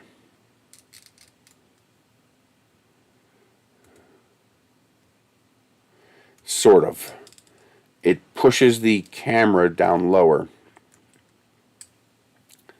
And that's actually a slight problem. But it's a problem I might be able to work around. See how the camera sits in there lower? And now the battery is on top of the board instead of below it. But now, let's put this together.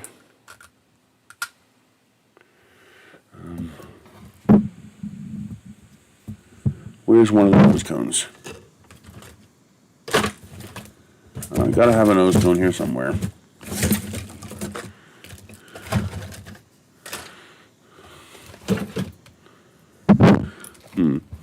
I do not see one.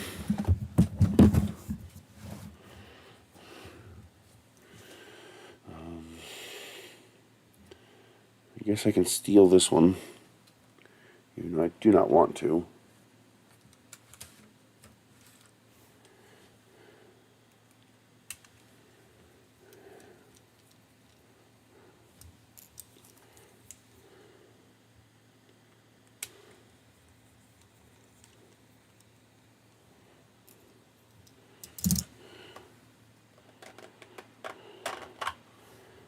Let's see what this looks like. Now, the advantage of the one that works as a webcam is you can align the camera at home. That's actually a pretty big advantage.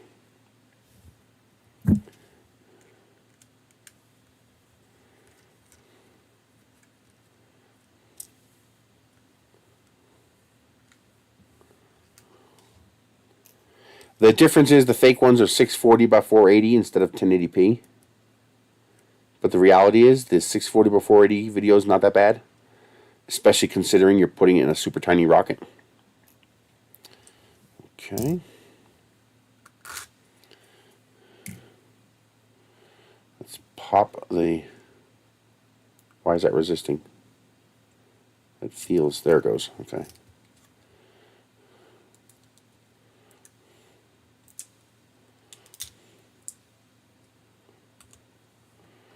So this fake one has a big giant battery, while this fake one has an itty bitty battery.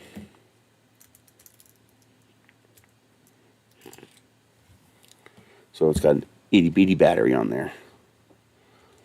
Okay.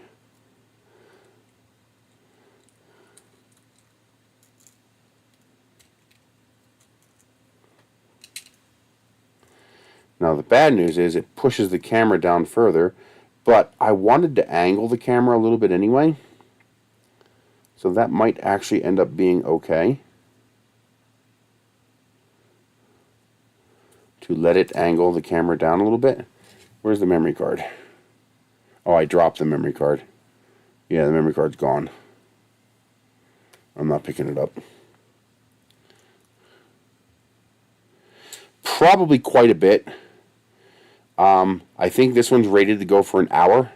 I don't know if it actually will or not, but assuming this one does go for an hour, you're probably looking at 20 minutes or less, which is fine. You just need to be aware of it. Actually, that's not bad. That's not bad at all.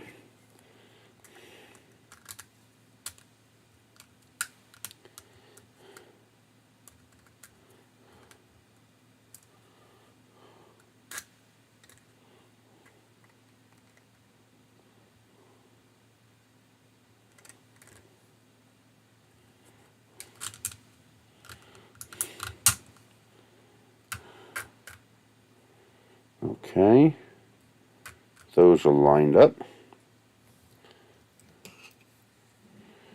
Okay.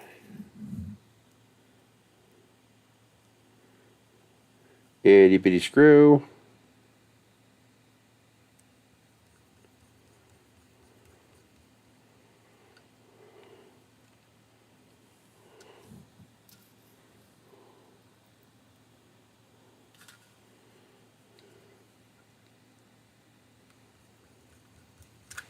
Ah, come on. What is it with me and dropping shit? It's like I got butterfingers. Seriously? Is it just gone? Is shit just gonna disappear again? Like, where the hell could it go?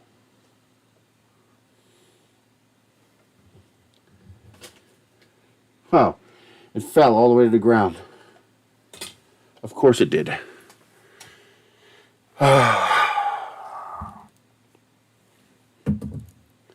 Okay. Good enough to put together, though.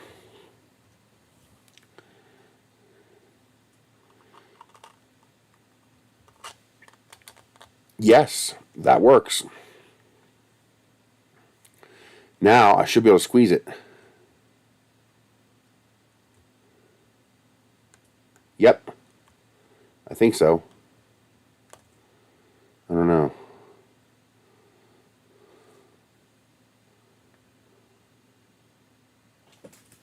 Maybe not.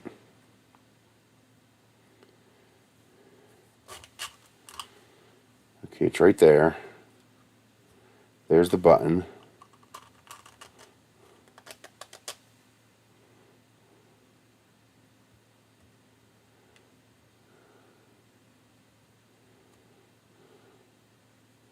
Why can't I push it?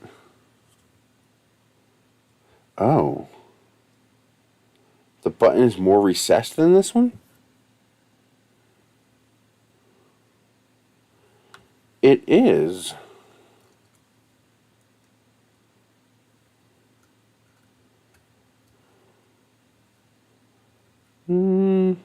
Oh, so this one here is slightly different.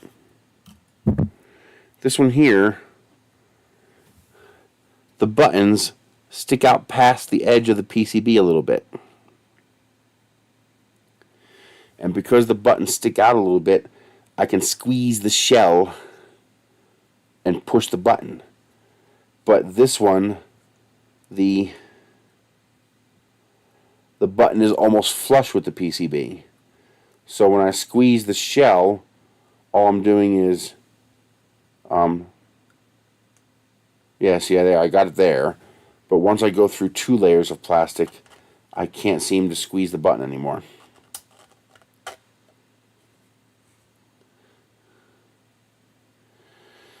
I would have to glue something on the button, not just a bead.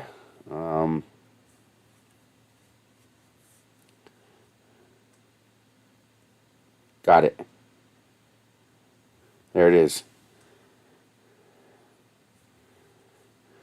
Why did it turn off? Oh, no SD card, obviously.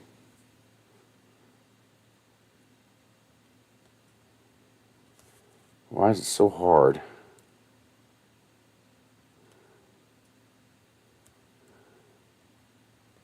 There it is.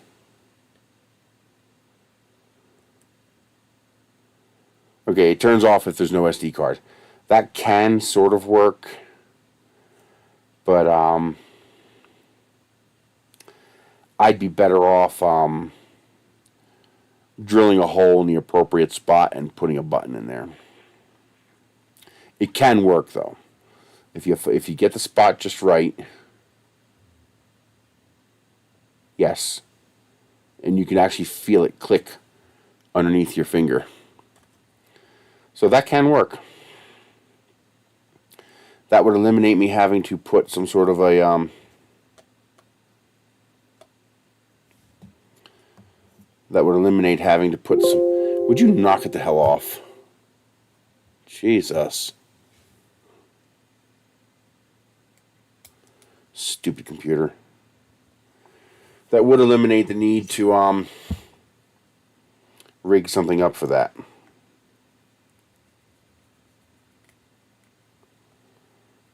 Okay. Oh, come on.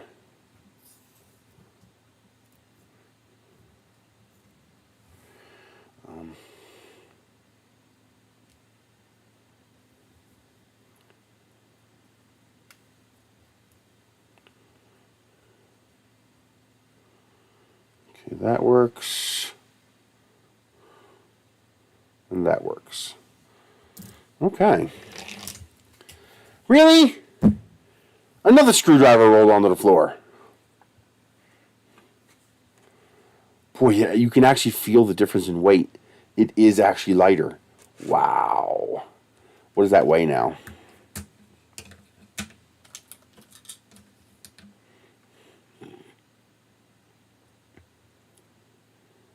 $25.8 grams. So under 26 grams. That's incredible.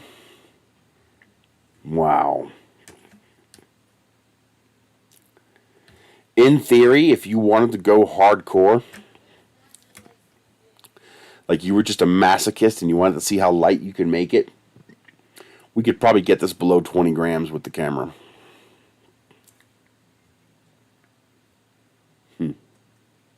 Like, how much does the tube weigh? Like, is there a weight difference? I don't even know if this is lighter or not. So this is 11 grams. So the tube would be 5 grams. So that would be a lot lighter because this tube is 16 grams. So if you were to make a simple booster, a 24 millimeter booster with just 3, balsa wood fins, just go for minimum mass, we could probably get this down to around 15 or 16 grams. Wow. Now you'd still have to add the motor, the Kevlar, the parachute, and stuff like that, but still, airframe mass with camera down below 20 grams? That's impressive. 15 grams might actually be doable. I can make a shorter nose cone to make that a little bit lighter, because the shorter nose cone is about a half a gram lighter.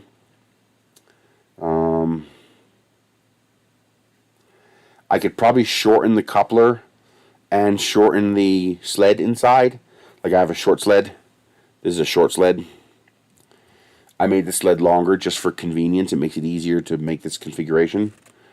I could also, because the battery is smaller, I could build the shoulder into the sled. I could make the shoulder and sled one piece. You wouldn't be able to get the camera in and out. You'd have to squeeze it a little bit to make room for the camera to pop out, but that'd be fine. The smaller battery makes that feasible. Basically, to get the camera out, you'd have to squeeze it like that and slide the camera in and out.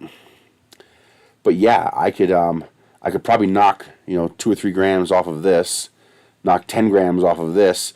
We can get a rocket down to 15 grams with a camera on board. That's just ridiculous. That is ridiculous how light that would be. Wow. I might do that just for the hell of it. If I transition directly down to an 18 millimeter tube, but then you have the problem of the transition is going to add mass and you have less room for recovery. But then again, you could streamer recover this. You don't have to use a parachute. This is so lightweight you can use a streamer. That's cool.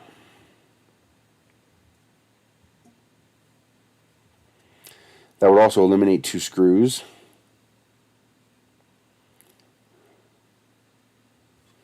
In fact,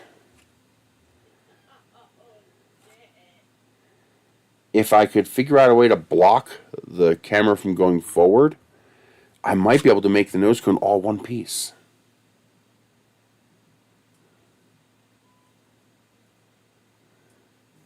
So one single phase mode print for the nose cone. That would definitely make it lighter. But the trick would be positioning the camera inside. That'd be a bear. It's only a gram for the sled. I'm better off leaving it with the sled. Oh, that's cool. The only thing I don't like about the knockoff camera is that there does not appear to be a way to turn off the timestamp. So you really need to set the time correctly on these things, and there does not appear to be a way to turn the timestamp off.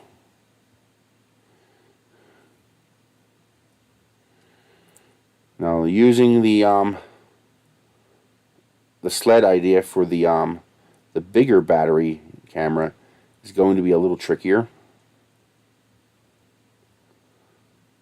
Okay, there, because I need this camera lens to come up a little bit. Okay, I can make that work.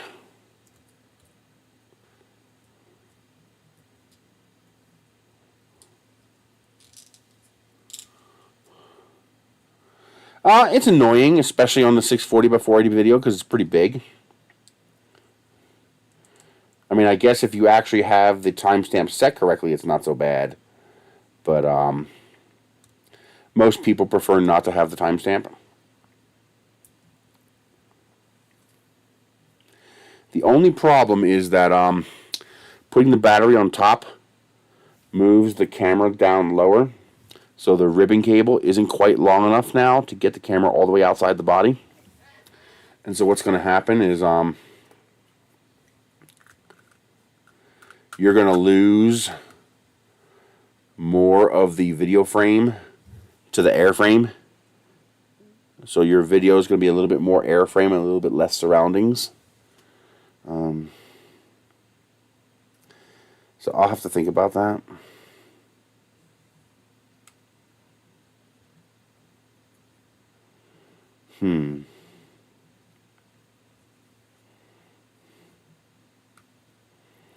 Yeah, I gotta think about that.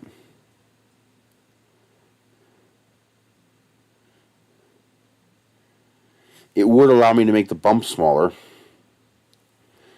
I'll have to record a couple videos and see how it looks. It would allow me to make this bump a little bit squatter. It wouldn't have to be as big. Not by much, a millimeter or two. So I got to see what this angle looks like and what that angle looks like and see how the video looks.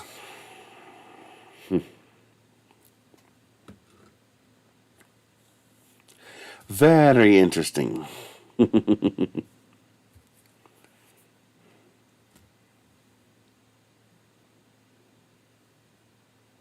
Actually, I can solve the ribbon cable problem on the with the skinny battery.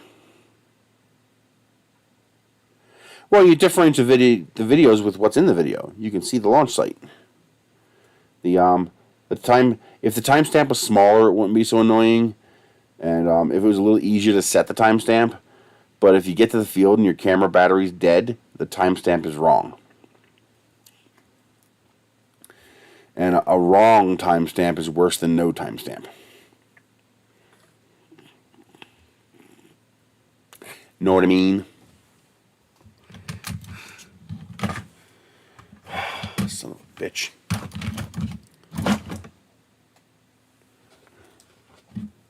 Although the timestamp on the other fake is not that bad. It's not so obnoxious.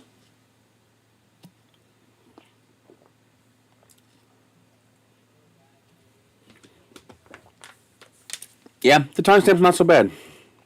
Yes. But the RTC dies if the battery dies. Which means that, like, right now it says, actually, right now it says 2023 8/18. So that means it's already losing time. It's 8:23. So these things probably don't even keep good time. Which means each day you go to fly, you're probably going to have to reset the clock, or it's just going to be wrong.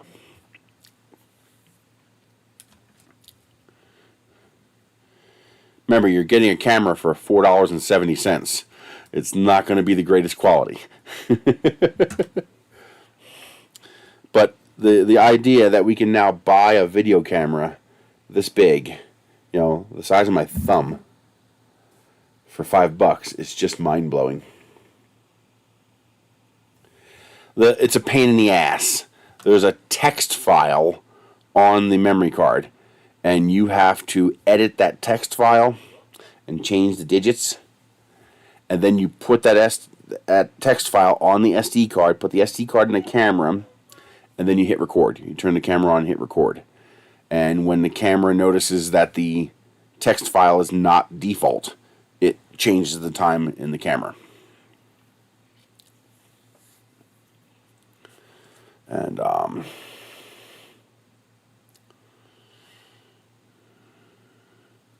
so that's a little annoying. So you'd have to plug the camera into a computer. Although you might be able to OTG into a phone. I'll have to try that. You might be able to OTG into a phone and edit the text file. And it'll also top up your battery. So annoying, but that might be serviceable. You can't use a Wi-Fi SD card. The Wi-Fi SD card's bigger than the entire camera. It's a micro SD card. It's an itty bitty micro SD card in the unit. It's not a full-size SD card. A full-size SD card is bigger than this camera. Bigger than the whole thing. Do I have a micro SD card to show you? No, I don't. They're out in the car. But some people just prefer to turn off the timestamp. This timestamp is not obnoxious. It's white and it's not like in your face. So this timestamp's actually not that bad. The problem is when it's wrong. You know, like if I were to fly something this weekend and it was saying it was 10 days ago. No, that's annoying. But yeah, that's incredibly tiny. So that little tiny thing.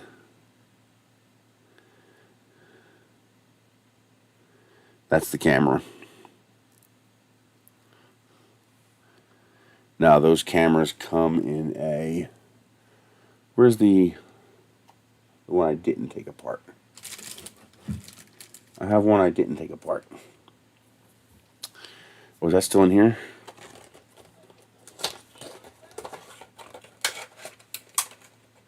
Nope, that's the one that's going back. Because they're liars. And that's fake. And I'm not paying 16 bucks for a fake when I can buy a fake for 5 bucks. Is it this one?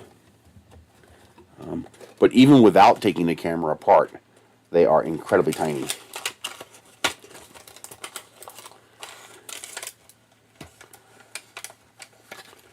It's less than 1 inch cubed. They are 23.4 millimeters on the side, so a millimeter smaller than an inch. But yeah, here's the camera as it comes. The infrared emitters, they're fake. It's just a piece of plastic. And I designed a rocket to hold that too. So if you just want to take that and put it on a larger rocket, this will slot right into this opening here. Just like that. There you go. So that camera slots right into there and looks down the length of the tube. You probably don't even need to put a rubber band on it, but I have hook points on the side here for you to hook a little denture rubber band to make sure it stays put. No, these are from Aliexpress. There are links down below. You can get one on Amazon for 16 bucks, and if you don't mind waiting, 2 or 3 weeks, you can get one on Aliexpress for 5 bucks. The Amazon one has TV out and webcam functionality and a much smaller battery, so less runtime, while the Aliexpress one does not have webcam or TV out, but has a larger battery. There are advantages to both. If you're going to put this on a bunch of different rockets, the webcam functionality is potentially interesting, but the problem is you can't plug it in once it's in the rocket, so that doesn't really help you. So I would just get, if you need it quick, if you want to fly something this weekend or next weekend, buy the $16 one on Amazon. That's still dirt cheap for what it is. But if you don't mind waiting, you could pay 5 bucks from AliExpress. In fact, I can't give you an affiliate link for the cheaper one because there's no way to link it. But if you bring up the AliExpress app on the phone, you see this section right here? It says sale from $179. It's a $1.99 section, although as you just noticed, it's $1.79 today. If you're in the US, you have to order a minimum of 3 items and a maximum of 10 items, but you get 12-day free shipping. So it'll be here in less than 2 weeks, and the shipping is free. And you just go through this list and just look for whatever it is you want. Now, they do mix in some of the higher price items in here every now and then. Like you can see this Smart Life infrared repeater is $2.69. But most of the items are $1.79 today. Oh, by the way, work gloves, if you have a homestead, those are legit. They are actually rawhide. I got them and they fit. So yeah, I ordered like 6 pair. Because $1.79 for rawhide work gloves, hell yes. Here's an infrared thermometer for $3.59. But if you come onto the AliExpress app and go to the $2 section, they actually have these cameras in there. So you can get one of these cameras for $2. That's pretty hard to argue with. I was excited when I saw that they had wool dryer balls for $1.79, and you can get 6 of them. The problem is they're 1.5 inch balls, so they're only like this big. Yeah, there's no point. You need the 3-inch balls for a dryer. These are also really handy. 6 different grit sanding sponges, $1.79. Yeah, I got a bunch of those. There it is. There's the little camera. Now it says sold out because I already ordered one today, so I have to wait until after 1 a.m. and then I can order it again.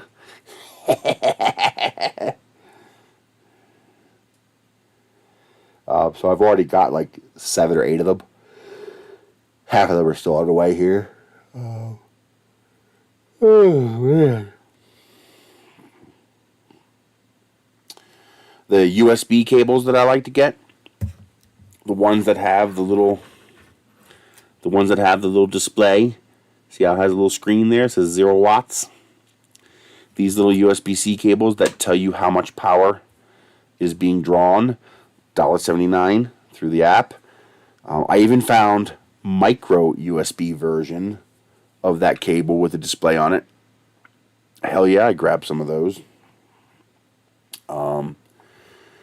They're really nice because they sell for $15 to $20 on Amazon.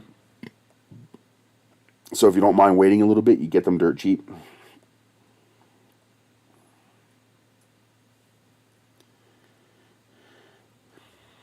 One guy bought 2 of my designs, but so far no. But I also haven't put them online yet to sell. He gave me cash on site, and I emailed him the files. But it's mostly because I discovered I needed to make a couple changes. So one of the changes that I made was to change from this being a simple cone. This is the motor mount that I use for the rocket. So from being a simple cone, I doubled the number of ribs. I got rid of the top layer so that you can use the ribs for torquing. I put 2 sets of shock cord holes, and then I also I made the cap a cylinder instead of a cone, so that when you screw this into a rocket, please stop messing with me. God damn it! One more fucking thing you're gonna knock over off the table? Ah! I don't even know where it went. I'm such a pig. I make such a mess. But anyway, I got one in here. Now, when you put it in there, you can see it forms a flush floor at the bottom there, and that's much more heat resistant. So, and now you can use the ribs as, points to grab onto it, to unscrew it. So now instead of being a cone, oh no, it's because I have trouble bending over. So, bending over all the way to the ground's a really pain in the ass. So when things fall on the ground, I tend not to want to pick them up unless I have a grabber to grab them. But that forms a much better connection. So that's a design change that, now I need to fly it, make sure it works okay. And that is a design change that I will implement across the board to all the models. I am also thinking of designing a deflector shield to go inside the model. So the way this works,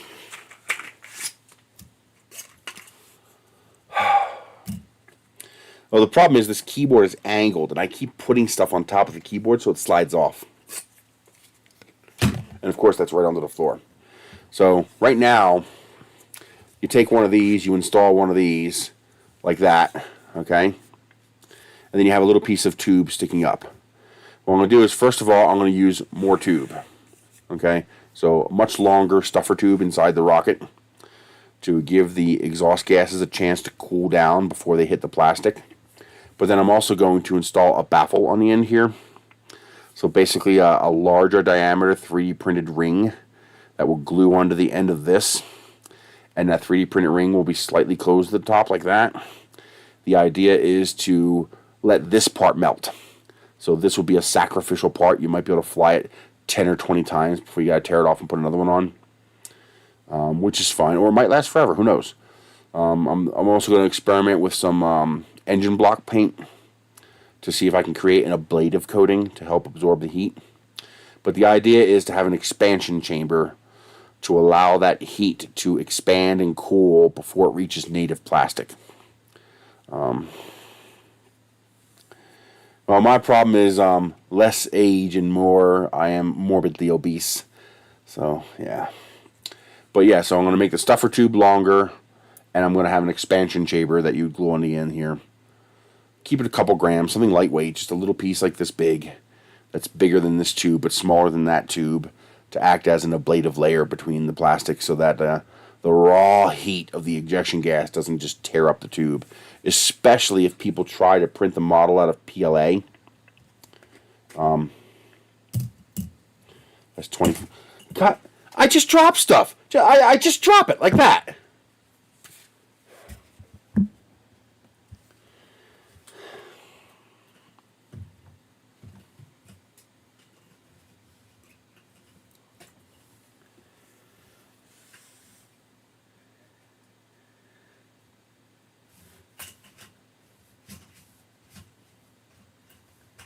It is so absolutely aggravating.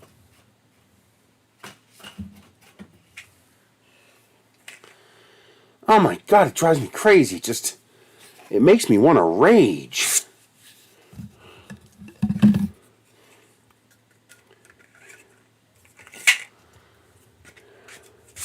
I don't know. I have no ability to weigh myself. Yeah, that might help, actually. A little 3D printed little catch tray here to catch all the little crap that likes to drop off. Or maybe just stop being a pig and clean up my desk. That'll work too. I gotta make sure I don't squish. And I got like 4 screwdrivers down there now that I haven't picked up because I don't want to bend over. Little eyelash screwdrivers. I got like 4 of them down there now. I get another one and I drop it. Get another one and I drop it. But yeah, that came out much better than I thought. I'm really pleased with how that came out. So this will fly at the next ARS launch because I weigh more than any conventional scale is able to weigh. I am over 460 pounds, and 460 is the highest I can find so far. So tomorrow, when I go see the doctor, we're going to see if I got below 460 yet. Magnet will help with the metal stuff, but it won't help with the plastic stuff. I took it over there because we were working in the kitchen yesterday, but I usually have a little claw, one of those little reacher claw things. I can just reach down there and pick stuff up. I just hate when I fumble stuff when I'm holding something and I drop it. It's like, why? Why can't I hang on to it? Why did I drop it? It's very annoying.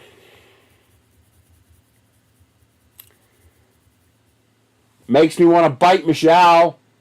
What?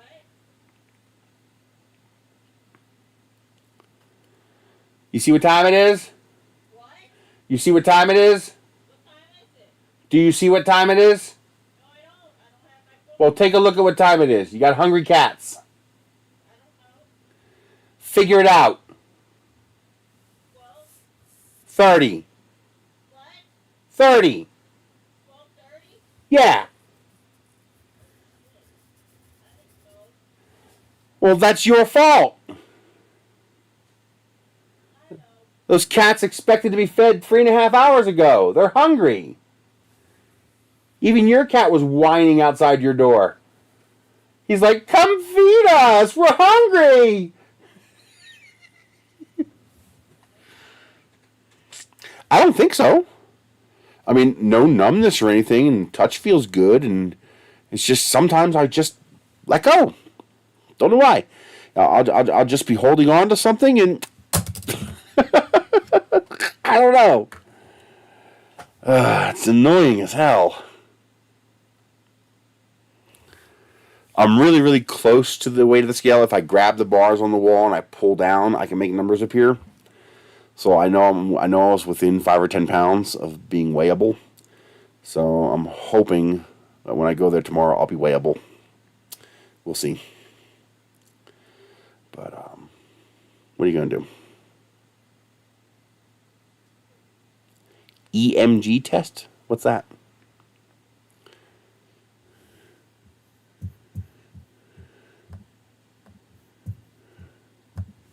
EMG tests.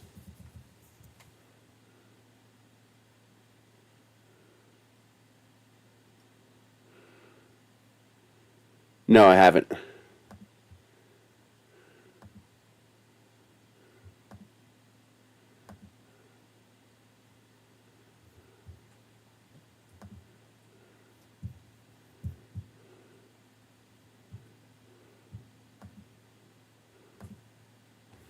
No, I just looked it up, yeah. Electromyocardiogram. Yeah, I haven't had that done. And, I don't know, what are you going to do? You deal with it, move on. Boy, on Nextdoor, people are really complaining lately about package delivery. How UPS and FedEx, has difficulty finding our homes out here. I actually got 2 of these. I ordered... Really? I ordered this hard drive. It's a 2 terabyte, I think. I think it's a 2 terabyte hard drive. Little 2 terabyte hard drive. It's the Black Panther King in the Wakanda Forever. It was $50. Like, the regular unspecialized drives are $50 used on eBay. So for $50, I was like, hell yeah. And I ordered it. Just, I happened to need an external hard drive, and I might as well have a really cool one. And it never showed up. It said delivered, and I went out and looked, and it wasn't delivered. So I contacted Walmart and said, hey, Colin. I said, hey, it's not here. What gives? It was chat, actually, on the website. And they said, okay, we're sending a new one. I'm like, well, that was easy. They didn't even challenge me or anything. They said, okay. Well, now I have 2. It took about a month and a half for them to ship me another one. And about a month after I got the replacement, we found the package in the field by the road, halfway between my house and my neighbor's house, just sitting there in the grass. I thought it was trash. I got out to pick up the trash. So I get out of the car, I pick up this white bag, and it was heavy. It's like something in it. And I looked at it, and it was addressed to me. And I open it up, and it's this hard drive. Soaking wet. I mean, it is sopping wet. The water's coming out of it when I pick it up. But thankfully, the hard drive itself was in a double plastic clamshell inside the cardboard box. So while everything was soaking wet, the hard drive was still dry. I plug it in and it works. So I got 2 now.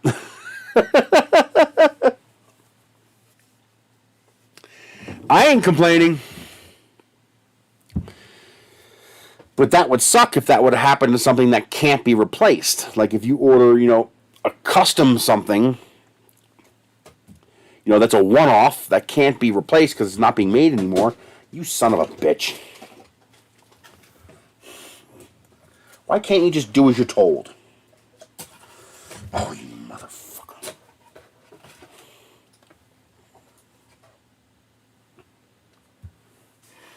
Fall over, I destroy you. How about that? Because I can always print another one. But if you order a one-off of something and that happens to it, that would suck. And they have no excuse for me because I fixed my address on Google Maps and I have a circle drive. So they can pull in and pull out. They don't even have to back up. So the guy was just being lazy and chucked it out the door of the truck. And worse, he chucked it out the door of the truck in between our addresses. So, I have a habit of, so the delicate stuff, nice. I've had stuff get dropped off at the street, which is really, really bad. We have a couple of drug users on our street here, and, if anything's on the street, they're going to take it. And, so, every day I check, I look at the corners and see if the morons have dropped anything there. And, but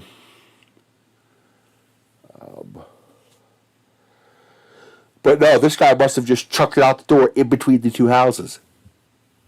Like, what? He couldn't figure out which house it was, so we'll put it between them and see which one of them figures it out. Now, the worst is when they drop it off someplace completely wrong. So it's not even on your property. It's somewhere else, a mile away or something like that.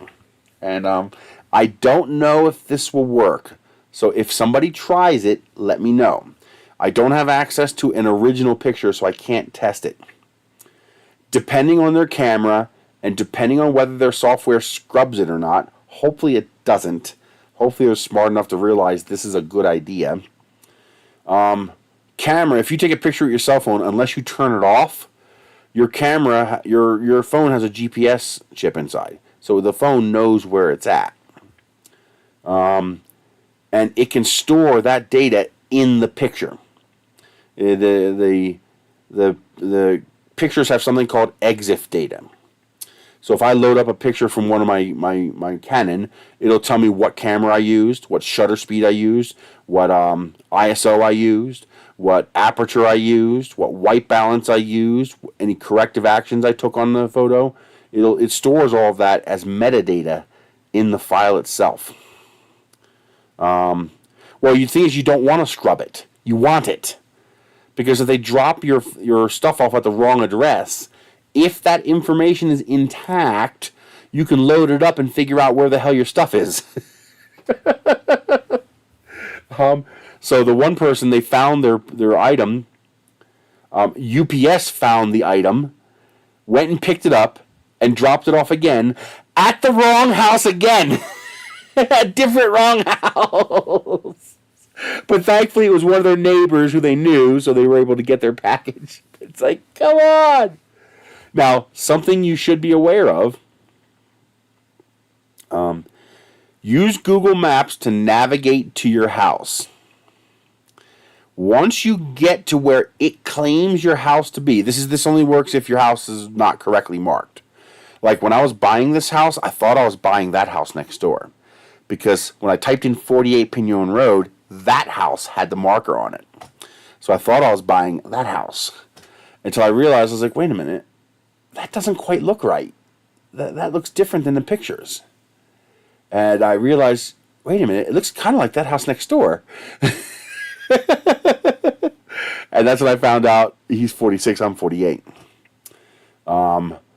It looks to me on the plat that these used to be 2.5 acre lots, and this lot got split into two, so 2 1.25 acre lots. I wish I had 2.5 acres. That'd be nice. But if you go into Google Maps and navigate to a place, once you get there and it says done, scroll down. And or maybe just by telling it you want to go there, you might have this option. But there'll be an option for, did you have a problem with this trip? And you tap on that, and you can correct it. You can put the correct address number in. You could put the correct street name in. So if it came up with, Pinion Loop instead of Pinion Road, I can tell it, no, it's Road. But also, it allows you to move the marker. The little red marker that indicates, where you're going to. You can move that. You can tell it, no, this marker belongs here on that house. Now, it's not automatic. Someone's going to verify it. Because I was a pizza delivery driver and I was making address corrections every single day, it eventually got to the point where if I made an address correction at the beginning of my shift, Google accepted the correction by the end of my shift. One of the drivers asked, why do some of the addresses show me the door and some of them just show me the block? And I was like, well, that's because I'm fixing them. And they didn't know that they can do that. So I tell them, when you get to the actual location and you're standing at the person's door, make the correction on the map. Put the marker where it's supposed to be. Google will eventually have somebody look at it and go, okay, that makes sense. And they will actually update their software to show the correct address. So now when you put my address in, it actually shows my house. And so I don't have a locked gate. No gate, actually. I have fencing on 3 sides, but not on the front. And I just don't like gates. They're a pain in the ass. I don't want to keep people out. I'm sorry. I want the meals to come in.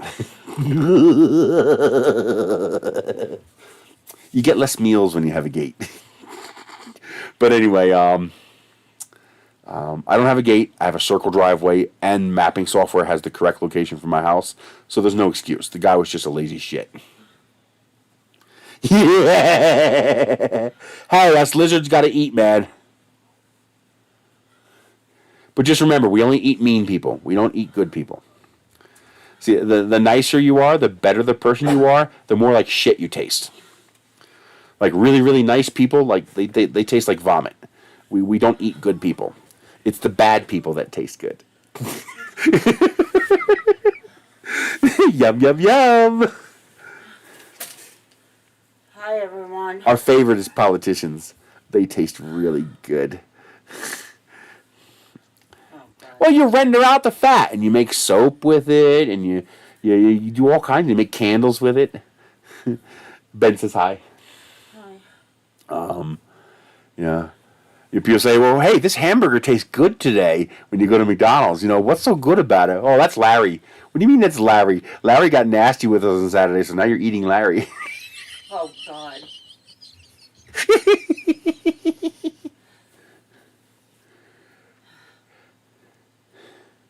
Now, there are exceptions.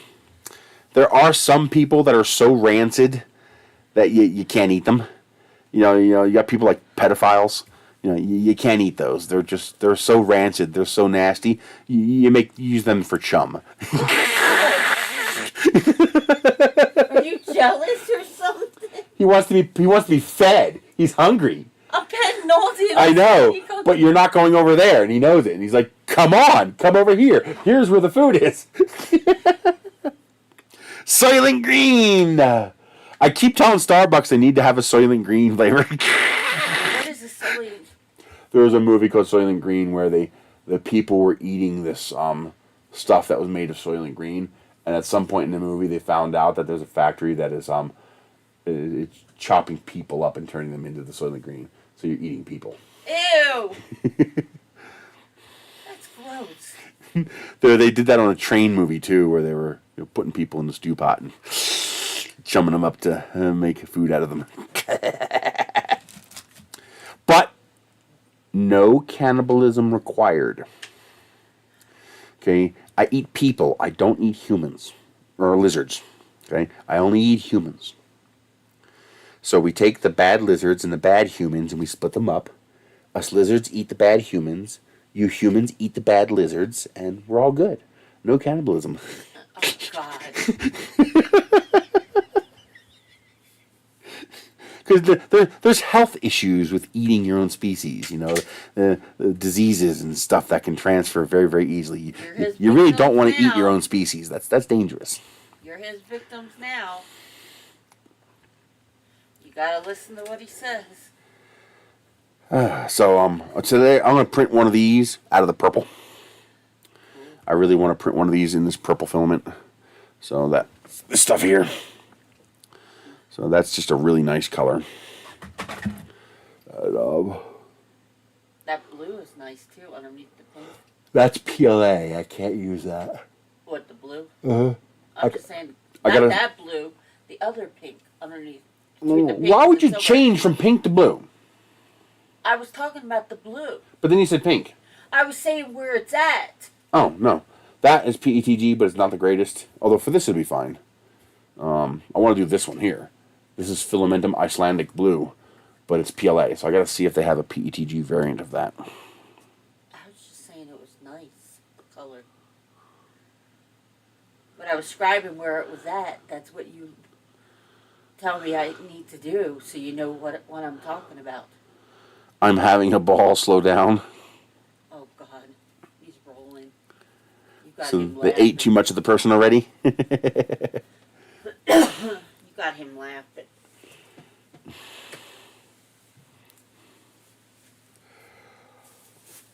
I gotta tell you, this Magician X2 has been really impressing me. I've been beating the living hell out of this machine. Not only have I been printing near constantly with it, but I've been printing almost exclusively PETG at 240 Celsius, and this machine just doesn't stop. It's just, I still have to tweak the Z offset a little bit here and there. Not by much, usually by like 2 clicks. which is annoying. I wish it would stay stabilized more, but it's not that bad. But it just does a good job. It just really does, and it just won't stop. It just keeps going. So I'm pretty impressed with that. I had a problem with it making noises. It kept crashing or something. I was like, what the hell's going on? And it was the end stops. It's got these weird end stops. I think they go into sensors or something. And it turned out the whole gantry had come loose. So it was wobbling, and it tilted enough for the end stops to hit the frame. And there's two big, like M5, M6 set screws on the backside that you have to tighten them up to tighten up the three-wheel assembly. And I don't know how it came loose. That's weird. It's like it must have been slowly working itself loose over time, and it finally just got loose enough to have an impact. So easy enough to tighten them right up, and they were done. But I might need to put a little bit of blue thread locker in there. But then again, now that I'm aware of it, every few hundred hours printing, see if it wiggles. If it does, tighten them up.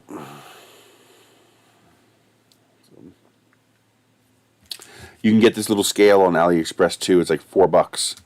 It's not on the $2 thing, but yeah, it's an itty bitty little scale. I think it only goes to 100 grams, 150 grams, something like that. And but it's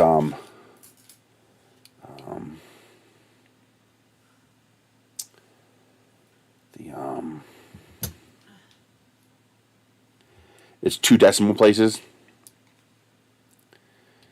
which is nice for measuring really, really tiny stuff. Like when you're like, there are some things that the regular scale just can't weigh because they're too small. Like if I want to weigh this piece, I can't weigh that on a regular scale. It's too light. It doesn't even register because that piece is only 1.88 grams. So the big scale just says 1 gram. So, having a little tiny high resolution scale like this that can go 2 decimal places allows me to measure little stuff like this. Like this, you definitely cannot measure on the big kitchen scale. This little piece of foam tape. But I put it on here, 0.07 grams. So it actually weighs something that is 7/100ths of a gram. The other one can't do that. Like, well, I wonder what this sticker weighs. Will it even weigh it? Yes, the sticker weighs more than same amount as the foam, 0.07 grams. So 0.07 grams for the sticker. So that's pretty neat that it can weigh stuff that tiny. We can see how much these little tiny pieces weigh. Like that piece right there is 0.7 grams for that little piece. So it's nice to have when you're making 1 and 2 and 3 gram rockets. It's nice because your conventional scales can't weigh that small.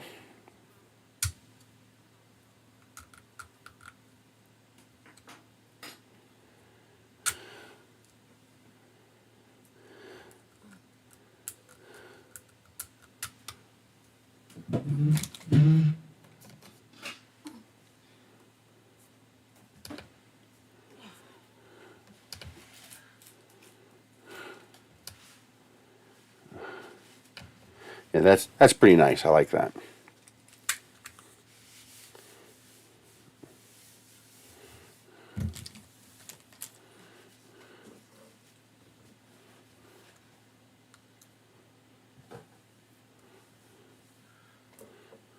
I got a little bonus today, $300. I actually forgot one of my credit card bills. I don't have the money to pay it yet, but I logged into Aliexpress to create that affiliate link for the little camera, and I had $328 sitting in there. I didn't even know it. So that's on its way. They charge $15 to withdraw money. So unless you got a couple $100, it's not worth withdrawing because you're going to pay that $15 fee. That's annoying. But that's definitely $309 I could definitely use. It's weird. It wouldn't let me withdraw it because it said that there had to be enough to cover the $15 fee. I was like, you're seriously going to make me do the math and calculate that instead of doing it yourself? So I had to take the full amount, subtract 15, and subtract that as a withdrawal amount, $313.09. so that there was the $15 left for their fee. It's like, why wouldn't you do that automatically?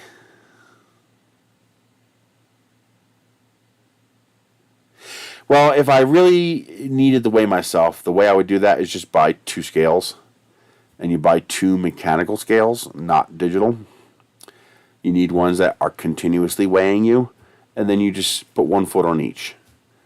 And then worst case scenario, you close your eyes, you breathe slow, and you take a picture. And at that moment, you'll have 2 values that you can then add together. If you have trouble holding steady, they're going to be jumping all over the place. But if you just stand on 2 scales, take a picture of both scales, then you can look at the picture and see, okay, that one was that many pounds, that one's that many pounds, and add them together. That'll work too.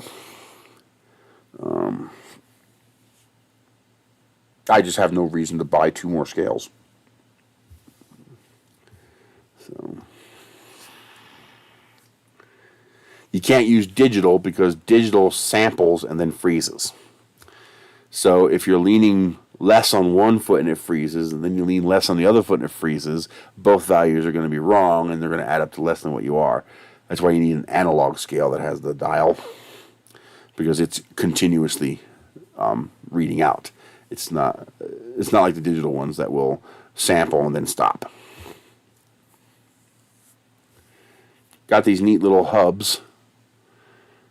And again, $1.79. They're aluminum. You have 4 ports, 1 on the end, 3 on the side.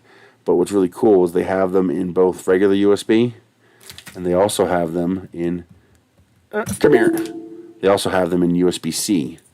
So now I have a hub that has a USB-C connection.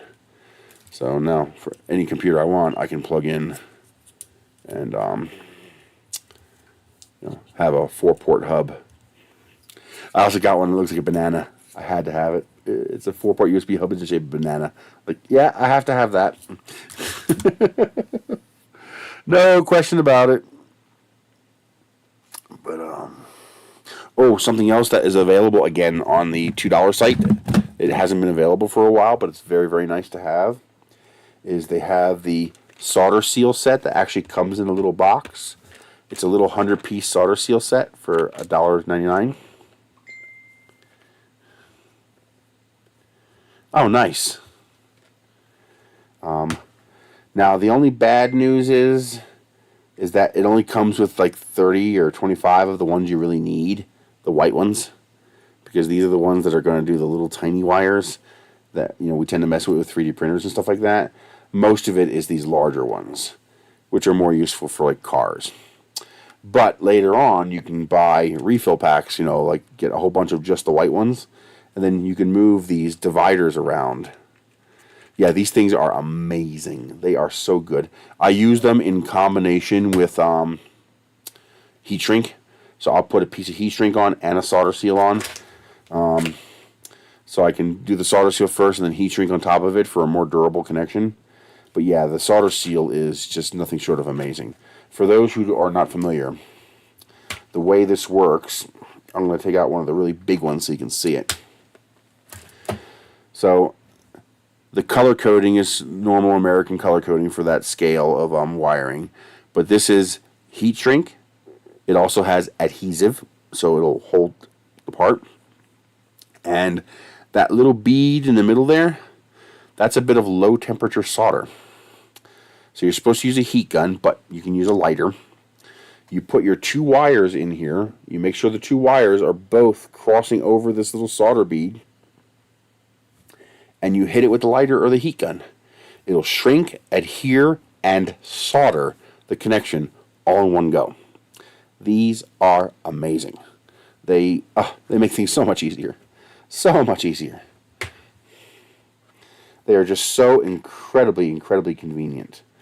So what I'll probably end up doing is taking both dividers out and having one slot just for the red ones. So these are good for like the power wires and stuff in the printer.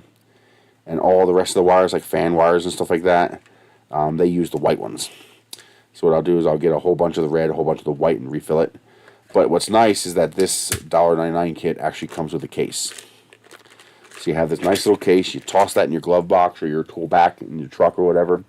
And if you ever have any wires that you need to take care of, boom, done. Just take care of it. I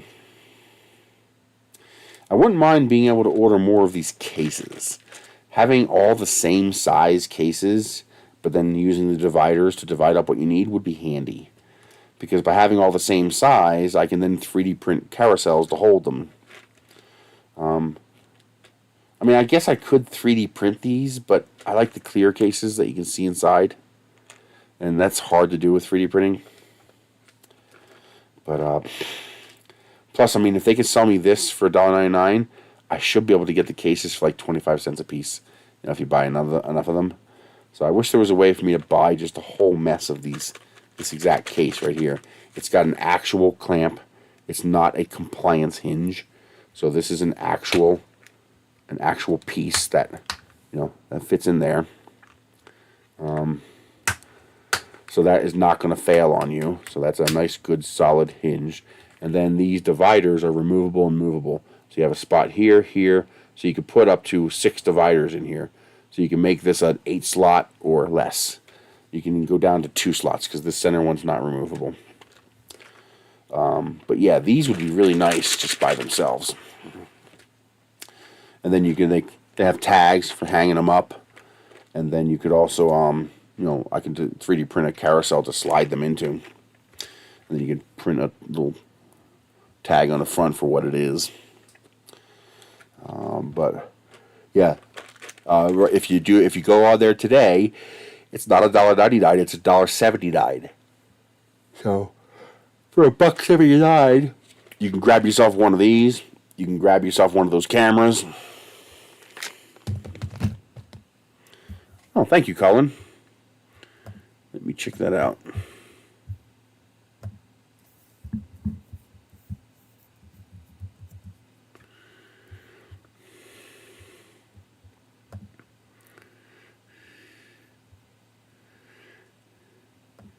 Yeah, for some reason, PayPal takes forever to send me the email telling me I got one. It just, like, I'll get it like in a couple hours from now. I don't want the app. I just want to stay on the website. Stop trying to make me go to the damn app. Grr.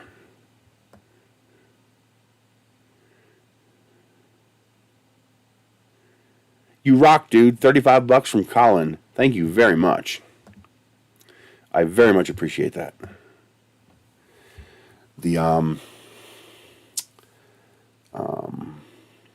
Let's see, some of the really, if you're into hobby stuff, some of the really good things you can get off the $1.79 today.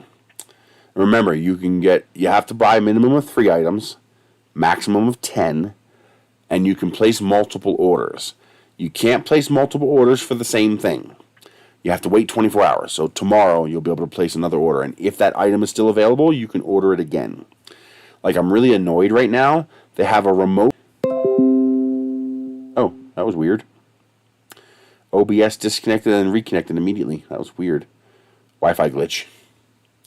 But it's really. In fact, let me show it to you. I want 8 of them because I got 8 fridges and freezers.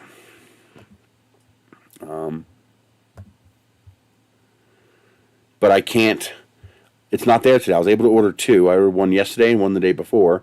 But today, when I log back in, I don't see it anymore. So they may have hit their limit of how many they're willing to sell, which would suck. But hey, beggars and choosers, right?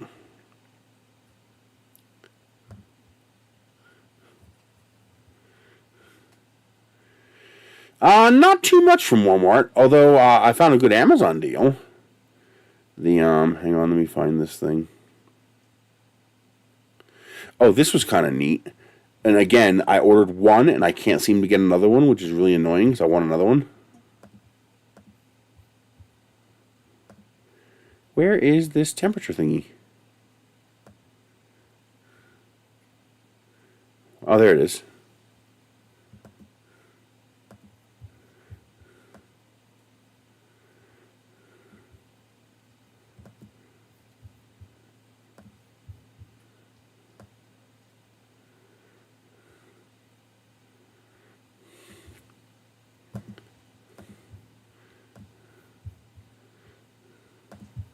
So switch to this view.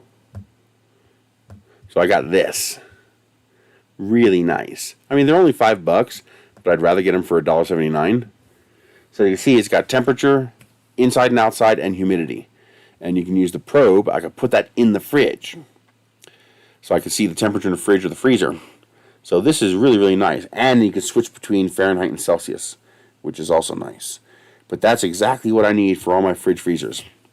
And then, of course, you also have the memory button, which is really nice. That usually works on a 24-hour clock. So you hit the memory, it'll show you the minimum and the maximum.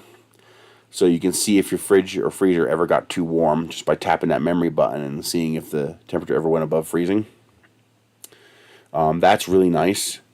This 3-port hub is also a really good deal. Again, it's in the $1.79 section. I have 1, 2, 3, 4, 5 freezers because they're mostly small freezers. I don't have any big ones. Big ones are really, really expensive. And then I have my new fridge is going to be made up of 2 fridges. That's just the way it worked out, being cheaper. I got tired of buying used fridges and getting burned and having them be bad. So I finally said screw it and bought 2 small fridges, and I'm just going to stack them to make a full-size fridge. And then I have a cooler over here that has all of our creamers, butter, stuff like that in it, so we don't have to fill the regular fridge with that. And then I have a little tiny one here that we put water and yogurt and stuff in. So I have 8 units that are refrigerated that I want to monitor the temperature of. And why does that say 48? I think the cat hit the button. He can't hit the button. That definitely should not be at 48. That is way too high. No, it's 42. No, that fridge right there says 48. Which one? Over here. The one by the door? Yeah. It says 42. I'm fucking looking at it. It says 48. From here it looks like 42. You're a weirdo. No, it doesn't. The freezers and stuff like that do not take much power. I'm probably looking at about $200 for the whole year. That's the whole year. So divide that by 12 monthly. 12, 24. That's what, $18 a month is my electric bill for my refrigeration units. They take very little power, especially the freezers. Hey, drone shots. Anytime, for example, every now and then they'll put ground beef on sale for $1.99, or they'll put boneless, skinless chicken on sale for $1.99. So I'll buy 20 or 30 pounds of it, 40 pounds of it, and I'll divvy it up into 1-pound chunks, put it in freezer bags, and stack it in the freezer. And so how do you avoid paying full price? You buy enough of the sale price to make it to the next sale. If you don't buy enough to make it to the next sale, you have to either pay full price or do without it. This hub here is really nice. It's a 3-port USB hub, but it also has an SD card slot and a micro SD card slot. So this is a great way of expanding your single front USB port while also giving you memory card slots for your 3D printer memory cards. That's really nice. This is a way of turning any micro USB cable into a power cable. So it's a little tiny adapter that you plug your cable into, and then it gives you a readout of how much power you're drawing, which is nice. And then this, I want another one of them, but they don't seem to have it anymore. It was a one-time thing. It's a Wi-Fi smart switch for USB power. So that you plug your USB gizmo into this, and then you plug this into your USB power brick, and it turns your USB power into a smart switch that you could turn on and off from the app. You can schedule it. This is going to be nice because I got some ceiling fans. I got some USB ceiling fans. They're actually nice, big ceiling fans. They're about that big, but they're 5-volt USB. And I want to add one like above the kitchen sink, in the bathroom. And being able to turn it on and off from the app, or being able to schedule it when to turn it on and off, is pretty convenient. So I figured I'd grab one. For $1.79, I grabbed one to play around with. As far as eventually I want to move a lot of this to solar. I think I have enough solar panels. Although the solar panel I have is a flexible solar panel. It's in a which is really not made to be permanently outdoors. I don't want to ruin it. It's a very expensive Bluetti folding solar panel. So I need to get myself a proper regular solar panel. You know, I just right now I don't have the $100 to go buy one. There's a guy in Albuquerque who's got some 300-watt panels for $100. I'm trying to get two. I need one for the carport out back that I can then plug into my 1200 watt-hour lithium iron phosphate battery, which should be enough power for me to run all the lights and ceiling fans in the house off-grid. And then I want one for the roof of the car, so that I have a permanent solar panel on the roof of the car for when keep the cooler running, charge stuff up, things like that. The flexible panels are a pain in the ass because you got to set them up, take them down, set them up, take them down. There's no real way to permanently mount it to the car without the risk of 70-mile-per-hour driving tearing the panel apart. So a rigid panel bolted to the roof rack, well, I could just leave that there forever. I got there was one deal I got off Amazon. I got maple flavored Spam. So Spam with maple flavoring for $2.50 a can. That's more than the cheap luncheon loaf, but that's a lot less than Spam usually costs. So I got 10 cans. So that'll be here Tuesday. I was like, hell yeah. A nice flavor of Spam for cheap. I grabbed that. What else did I get? There was some other food stuff I got. Let's see here. Orders. Here we go. Here's the 12-ounce can of Spam. Yes. Stop moving. Yes. Or I'm going to bite you.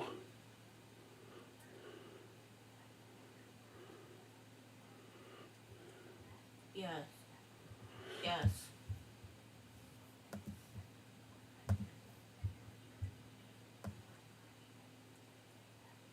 No.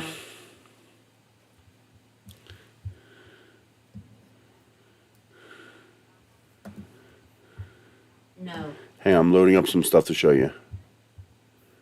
It's back up to $2.98 a can, so I wouldn't order it at that price. Here we go. So here is the maple flavored Spam. I managed to score that for $2.50 a can, so I ordered 10 cans. Sorry about that, Chris. It's all right. And then, this is still on sale. They have the 15-pound bag of Royal Basmati rice. It's one of our favorite rices. Jasmine and Basmati are our favorites. And 15 pounds for $14.76, so that's just under $1 a pound. And that's in the nice canvas bag. It was for my mother. How much is this one? Not available. And that's too expensive. See, that's $35. That's like $1.50 a pound. Well, if you get the 15-pound bag, you're only paying less than $1 a pound. You're paying 99 cents a pound. So whenever this pops up for $15, we grab a bag. And then I also found this. Shaved ice flavoring, for snow cones. I noticed that the food truck at Narum, the lady there was making a killing selling snow cones for $5. Like, she was making a killing.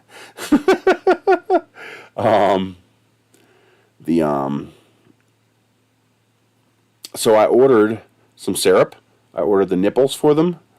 And I also got a gallon jug of root beer flavor syrup. And then I also got the cups, the 4-ounce, the flour cups that you put the shaved ice in. Because I have a shaved ice machine.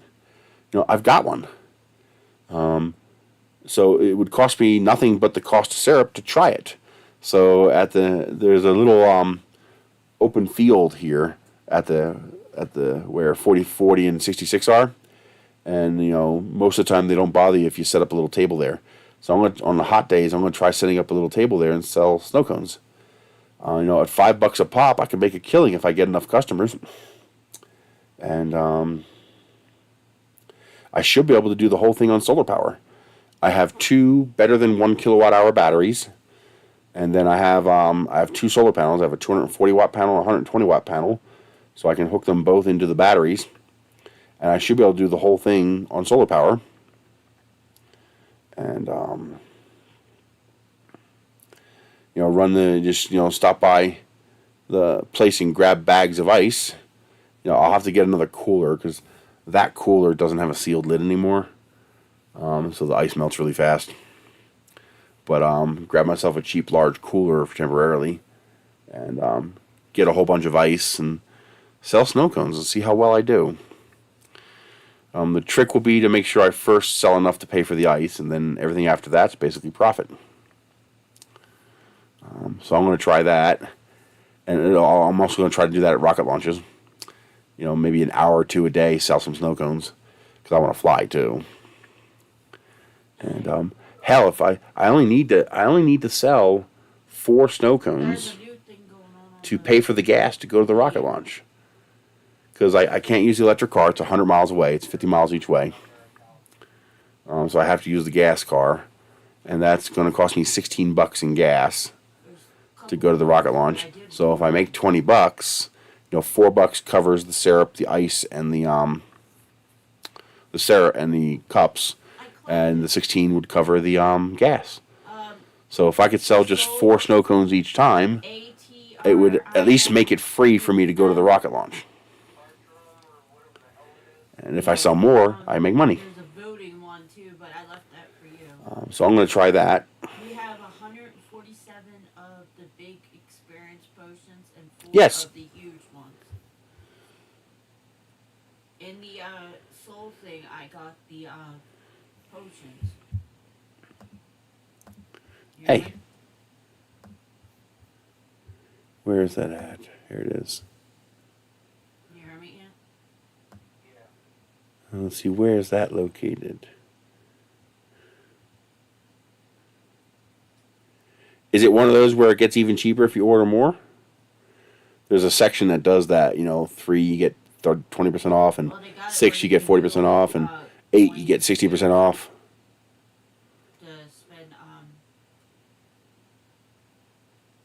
for gems with the gems, but I didn't do any of that. Now this obviously depends on where you live, but I like solar stuff because we get incredible sunlight here, so solar works really well. I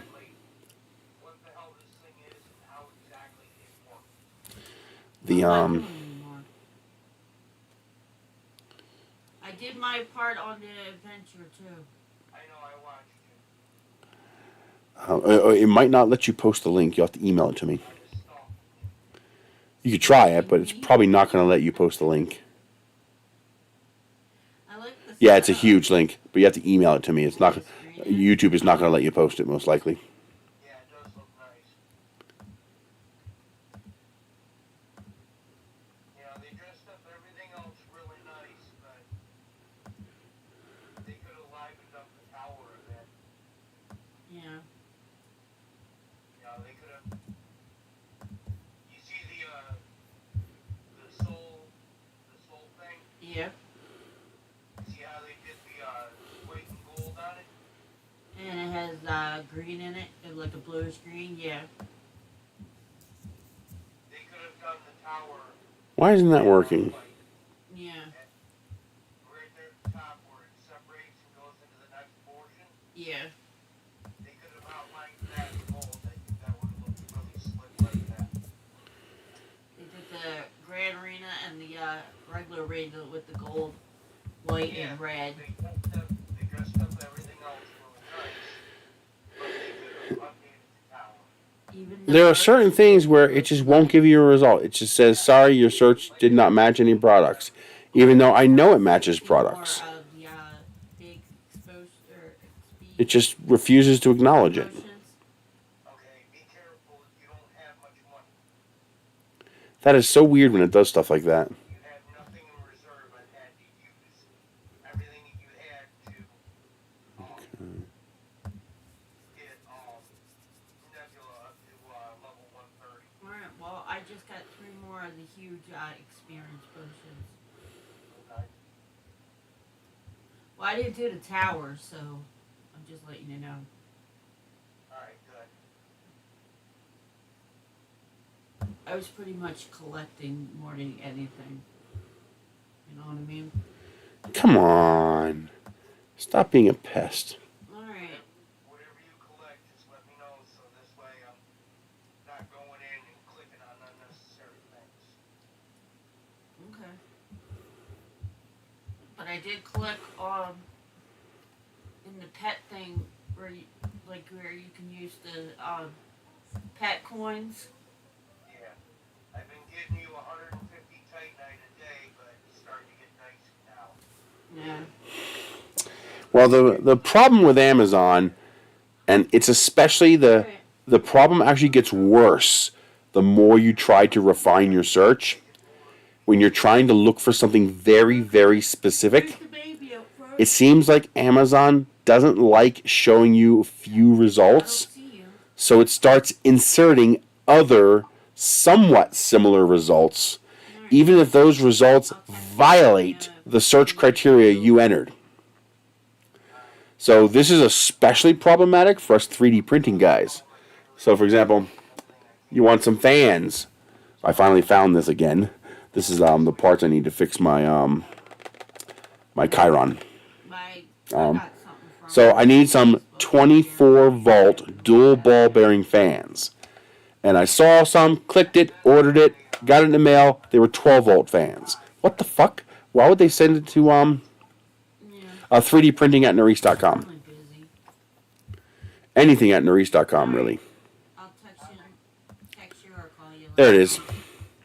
And you can take over. Okay. You got it. Later, Kurt. Later.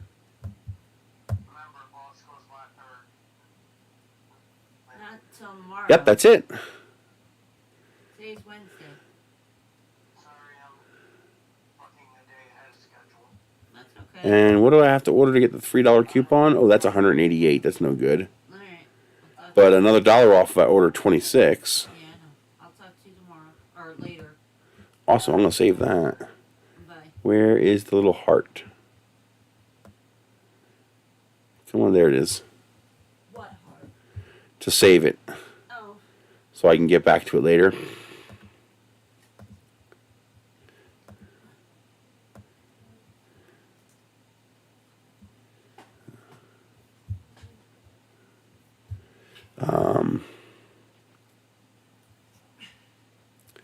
But see here, you see how this says thermometer, indoor, outdoor?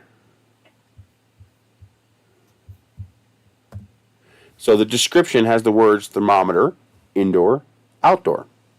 Makes sense, right? Go ahead and search Aliexpress for thermometer, indoor, outdoor. It says no results. Okay. Trying to make it harder for your victims to buy stuff, okay?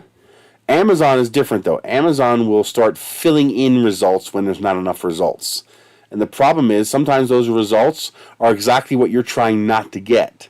So I got pissed off wondering why the fuck did they send me 12 volt fans? Now I got to wait 3 more days for a different set of fans to get here. And I was about to call them up and scream and yell. Like, why the fuck would you send me 12 volt fans? I specifically ordered 24 volt fans. No, I didn't. I ordered 12 volt fans. I searched for 24 volt fans. It decided there weren't enough results for that search. So it stuck 12 volt fans into my search results as well. And they were cheaper than 24 volts, so I didn't think anything of it. I just clicked the cheapest one and ordered it, not realizing this was one of the non-results of things I didn't search for. Yeah, Amazon is very nasty problem with Amazon search, where they tend to do that, where you'll get things you specifically did not ask for. And in fact, the harder you try to get rid of those, the worse it becomes. Because the more you narrow down your search, the more it adds other crap to fill in the search. It's a quirk. They're trying to not show you an empty search. They're trying to show you lots of stuff to order from. But when the end user actually knows what they're doing and they're trying to refine the search to get a very specific item, that habit that Amazon has of filling in the search makes it worse and worse the more you try to refine your search. I could probably make it happen again.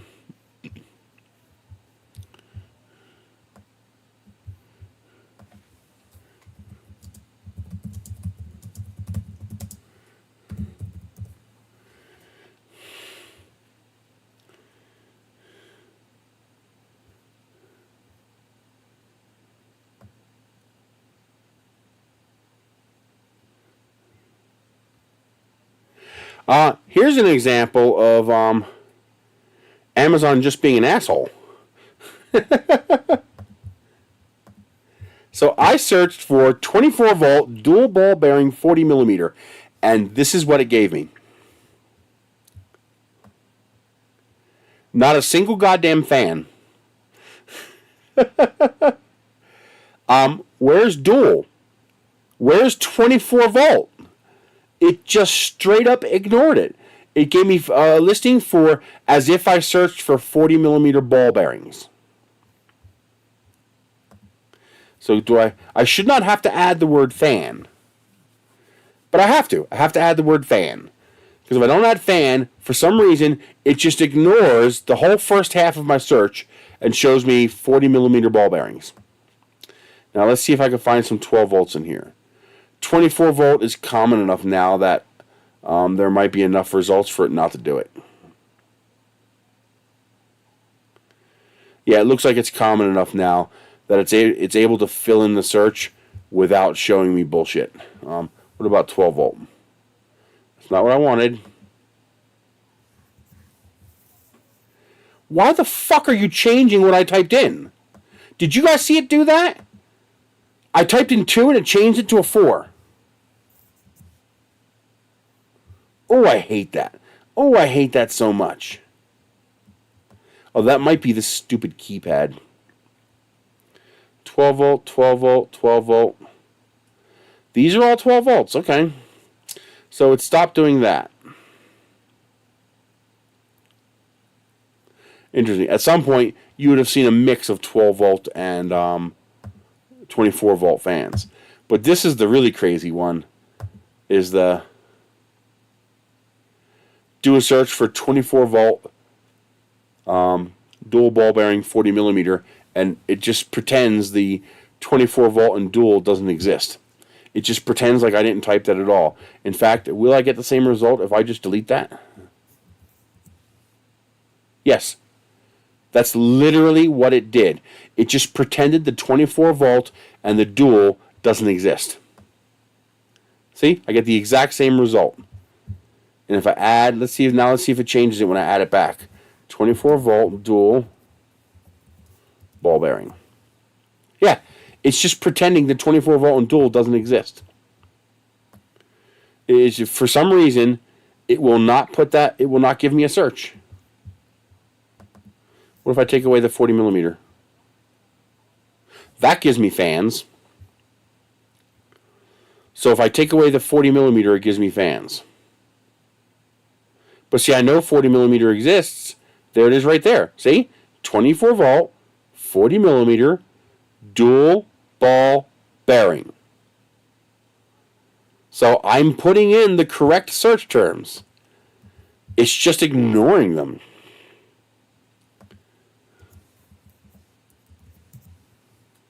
It's just ignoring my search. This is part of how Amazon search is broken. They're trying to get creative. They're trying to be predictive. And what they're doing is they're giving me a search result that is absolutely, positively nothing related to what I searched for. It's literally pretending the 24 volt and the dual doesn't exist. If I get rid of the 24 volt and the dual, it gives me the exact same results. Literally. Exact same result. 24 volt dual without 24 volt and dual. It's giving me the exact same results as if I never typed 24 volt and dual.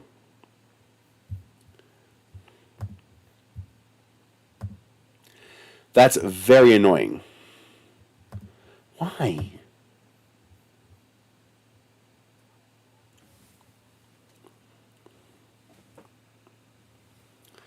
Yeah, it's really, really annoying when they do that. Now, I think the AliExpress thing is not this problem. I think that's just a bad search engine.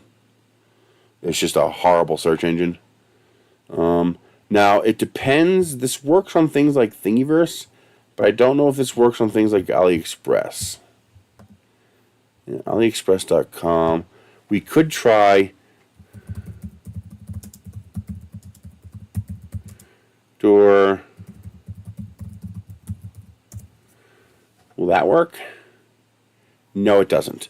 Okay, so the way Aliexpress has their site rigged up, oh no, that kind of worked.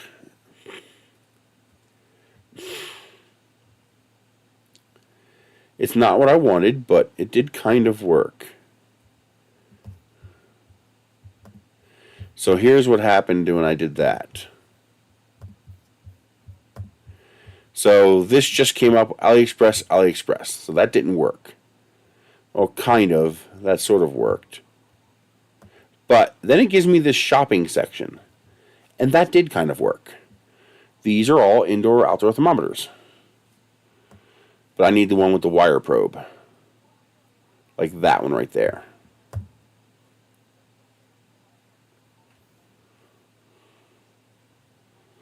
Now see, large outdoor thermometer, it didn't work. It says did not match any products. Even though we know it matches a product because we're fucking looking at the product right there. I'm looking at it. We're looking at it right there.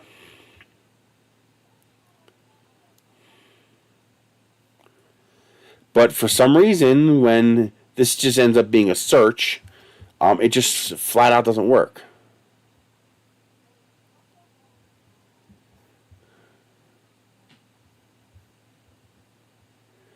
And there's no way to search for it.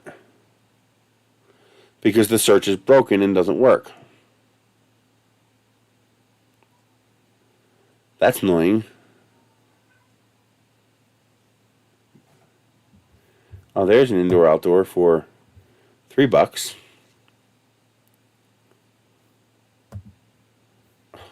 I hate when it does that. Don't open up in the side panel. Just open up the damn site.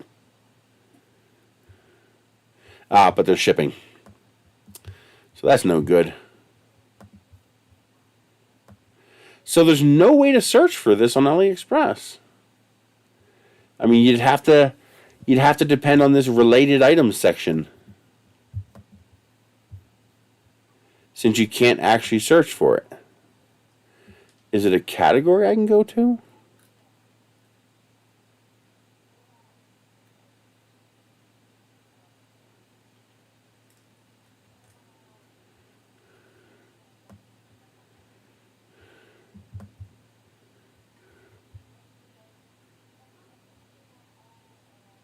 Huh. That's annoying.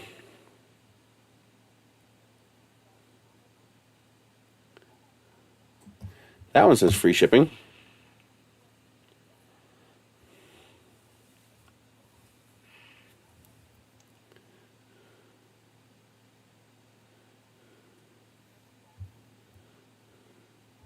And nice big screen too. Why does that look different? Oh, they have different versions?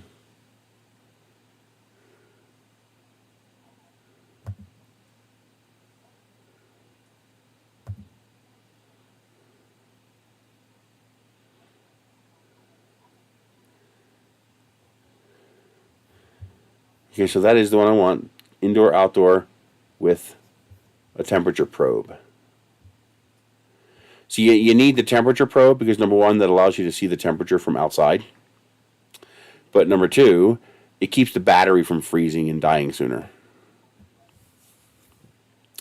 What kind of batteries does this take?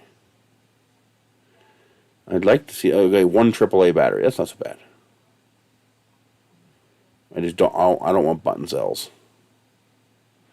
Now the nice thing is they got a $4 off for $35, which is actually not bad. But that would require me to order 12 of them to get the $4 off, so that's not worth it. So it'd be $24 to get 8 of them. Either way, I'm going to wait until I get the, I'll just add it to the cart. I found an interesting problem is that the wish list doesn't work that well on AliExpress. Because when you use the wish list, no matter what I do, let's try it. Let's see what happens. So when I go to the Sierra says, you know, Edgewood, English, USD, but when I click on wish list, it changes language. Oh, it didn't change language this time. A lot of the times when I go to wish list and it comes up in like French or Spanish or something, and not in dollars, and there's no way to change it. Okay, so in the past that didn't work. Interesting. So I wonder if it's something to do with this particular computer. Let's find out. Because when I use the PC to do it, it would always it would be in not in English.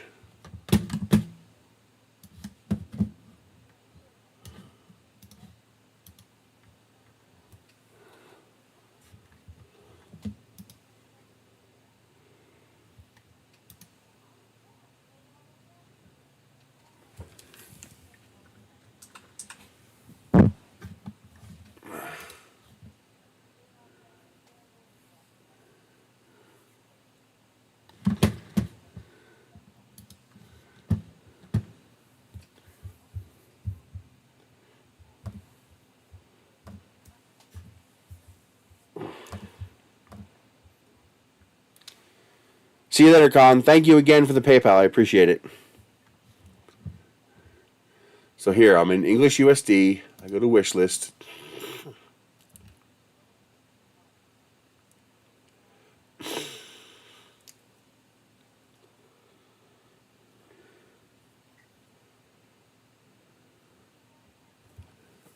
And it wants me to sign in again.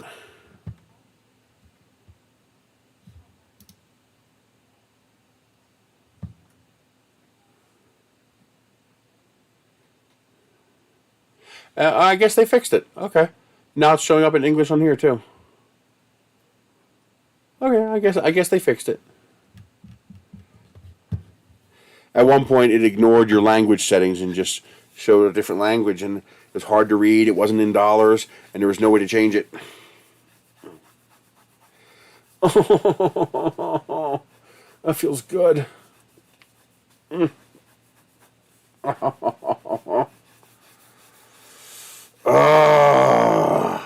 You used to be a tap dancer? That's cool.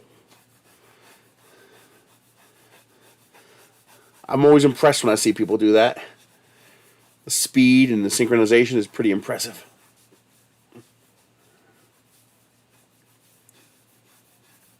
Oh.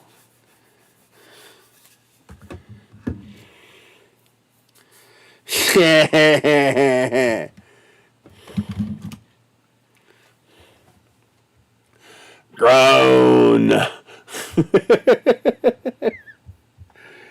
Oh, man. Alrighty, guys. I'm going to skedaddle. Michelle's got an appointment today in an hour and a half. We're going to get ready to go to that. We're going to hit the post office first. Yeah, but now I need to go put this on top of the Chiron so I don't lose it again, because I need my Chiron working. There's a few things I want to print with the 1.2 millimeter nozzle. I need this to do it. But definitely check out, I don't have an affiliate link. If you like what you see, join my Patreon, send me a PayPal or something like that. But go to Aliexpress, the app on the phone, and the $1.99 section is $1.79 today. Be careful. It's addictive. You're going to find a lot of stuff you want. It's just like, really? That's only $1.79? That's only $1.79? Some of it's junk. Use your head. If it looks like obvious junk, it is. I even got a whole bunch of kitchen stuff. I got little mini bagel donut mold, silicone, we'll make 6 little mini bagels or mini donuts, bread pans and stuff like that, round cake pans. I got a snap form cheesecake mold, all for $1.99. So I made one order of just kitchen stuff. And because I have a lot of the stuff I have, but I have bigger versions of it that you need a full-size oven for. I don't have a full-size oven anymore. I have a little 16-inch oven. And so finding these little ones, and some of them fit in air fryers. It came in very handy. So now I have a bunch of little silicone molds to make cakes and bread loaves and stuff like that. Because I want to get back into making my own bread. I miss making my own bread. Fresh bread is just so good. God, there's something about fresh bread. It's just evil. I also want to make really holy bread, let it go stale, and then make some really good French toast. Oh, I miss French toast. I've never purchased a 3D printer from them because financially it just doesn't make sense. By the time you add the shipping, you're paying pretty close to what you would pay on Amazon. And plus, I don't buy 3D printers. I have so many 3D printers that I just don't. There might be a window of time where it makes sense to order from China, especially if you can get a good deal or if the shipping is equitable. But always, your litmus test is to check Amazon. See what they charge, and then check there. But replacement parts? Oh, yes. Oh, and where do you think I got this? Replacement parts I would gladly buy from them, especially if I'm buying bulk. If I'm just buying a few, then I probably just get it off Amazon because I want it now. I don't want to wait for it. But make sure you also check eBay. Sometimes you get a better deal on eBay. Depends on the item, depends on the seller. Depends on if a lot of people are selling it, you're probably going to get a better deal on Aliexpress. Also, be sure to check around for other sellers. Watch out for shipping. Make sure it's free shipping or make sure the price reflects the charge for the shipping. Some charge that shipping per item. Some charge that shipping per order. So don't be afraid to add a bunch of stuff to your cart and see what the shipping changes to. It might make sense. You do have to shop around. I mean, this camera is available for $1.79, $1.99, $4.62, $5.70, $9, $12, $18, and $26, all for the same camera. So you do need to look around to make sure you're actually getting a good deal. But yes, I've ordered things in bulk. Like I get my 1.2 millimeter nozzles from there because they don't really have them on Amazon anymore. But yeah, replacement parts. If you make sure you're getting a decent deal. If I'm only going to save $1 over the Amazon price, then I just order from Amazon. Because number one, I'll have it in 2 or 3 days. And number two, I can return it if there's something wrong with it. Like this one thing I keep ordering from the $1.99 section. I've gotten 4 of them, and all 4 of them are bad. It's an old style kite that uses the Magnus effect and rotating wings to fly. It's a real pain in the ass to fly, but it's really cool when it does. And but in order to work, it's really ultra lightweight. It's like vac formed, and it keeps getting crushed in the bag when they ship it to me. So you have issues like that. So you got to use your head. You got to use your brain. Some things really make sense. Like you're not going to touch this on Amazon. $2 for a 100-piece solder seal set. You ain't touching that with a 10-foot stick on Amazon. But then again, if you need it this weekend, the price on Amazon is not bad. Let me show you.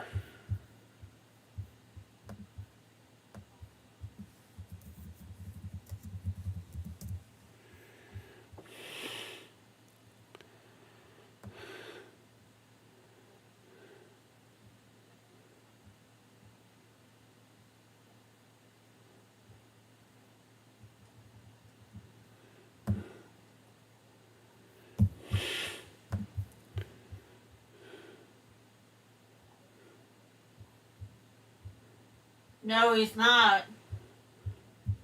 That's not Wolverine. Okay. So here's what I'm talking about. Is this a great deal? Hell yes. $1.99 for a 100-piece solder seal kit in a box? Yes. But it's not like a groundbreaking, oh my god, the world is shattering deal. It's the kind of thing where I'm already ordering other stuff, so I'm going to add a couple of these to it just because. But on Amazon, you can get this 140-piece set in a box for $4.99.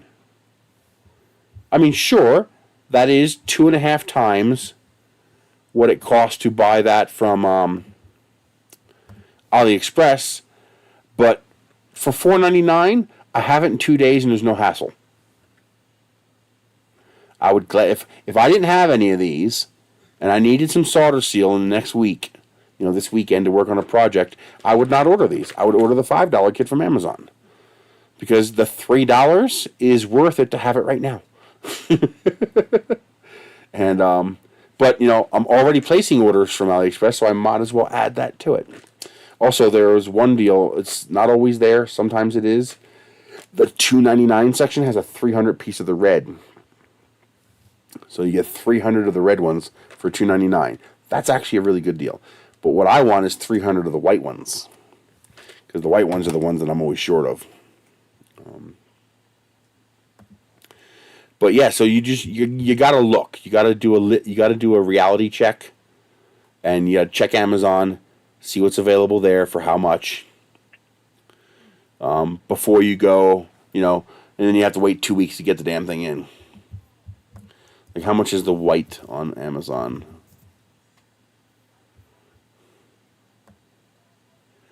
So I can get 200 of the white ones for $8, it looks like.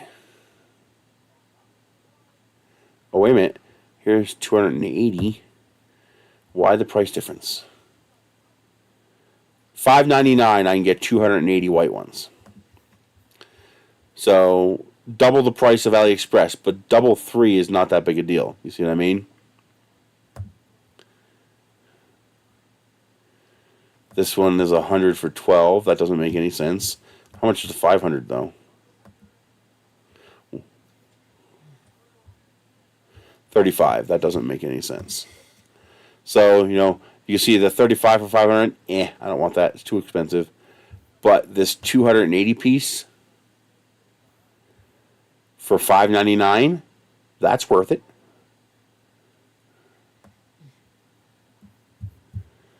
So if you need a whole bunch of white ones for, you know, like the 3D printers and stuff like that, there you go.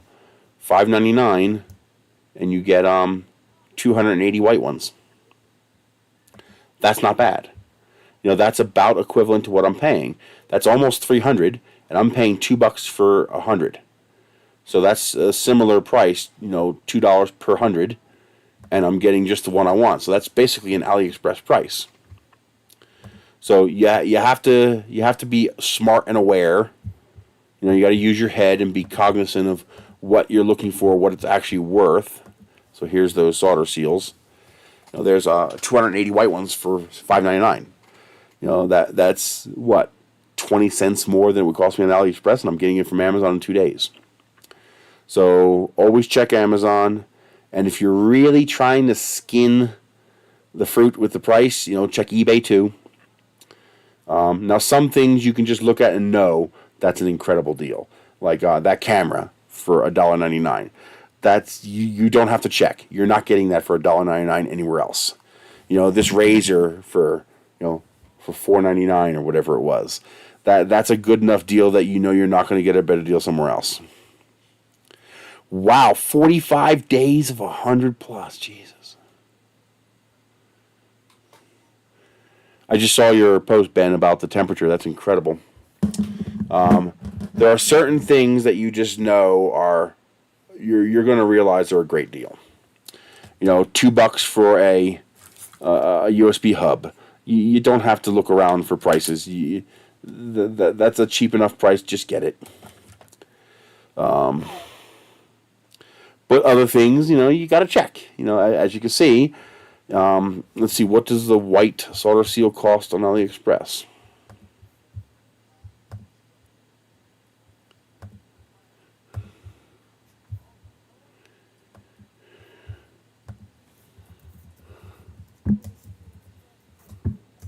If it'll let me search for that. Yes, it will. Okay, so $251 for 50. That's more expensive than Amazon. $237 for 100. More expensive than Amazon. 1,000 pieces for 35. That's cheaper than Amazon. But 1,000 pieces is 10 100s. That should be $20. So I can already get it for cheaper on this site by itself. So there's 100 pieces for $237, which means 10 of those will be $22.37, which is cheaper than this 1,000 for $35. So that's not a good deal at all. Now 500 pieces, $9.47. That's actually a good price, but that $9.47 is probably not the 500. That's another thing you have to watch out for. They like to lie about what you're getting. Yeah, see, that's 200 pieces for $9.47. That's not a good deal. If we get the 100 pieces, $6.54, bad deal. 500 pieces, $20, not a good deal. That should be 1,000 pieces. So you got to use your head. Once you know what a good price is, a good price is roughly $1 per 100. No, I'm sorry, $1 per 50. So you're looking for prices in that $1 per 50 range. 200 pieces, $5.70, not a good deal. We already know we can get 280 for $5. Oh, actually, I'm sorry, that is a good deal. That's half the price of Amazon. But we know we can get a better price on here. Because 280 on Amazon for a similar price. So you can see the prices are just massively all over the place. And bulk doesn't always get you a better price. So here's see how you look for the green free shipping. If you don't see that, that means they're shipping. At first, this looks like a decent deal until you realize there's going to be a shipping charge on there. Not such a good deal anymore.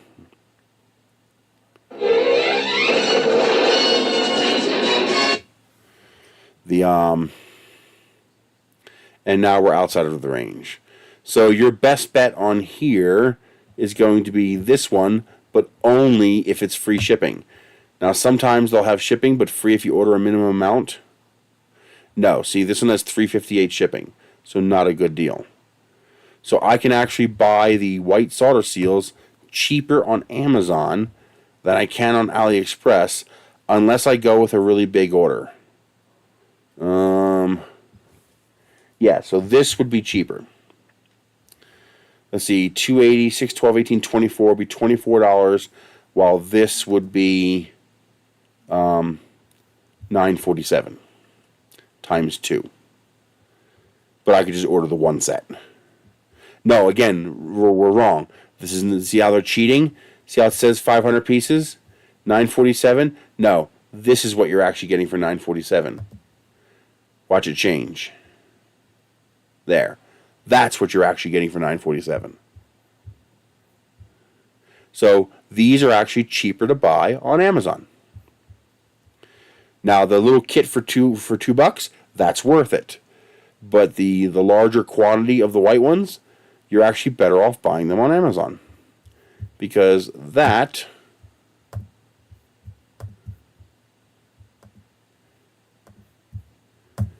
only $2 per 100 roughly. So for $6 you're getting 280. While here the best deal I see so far is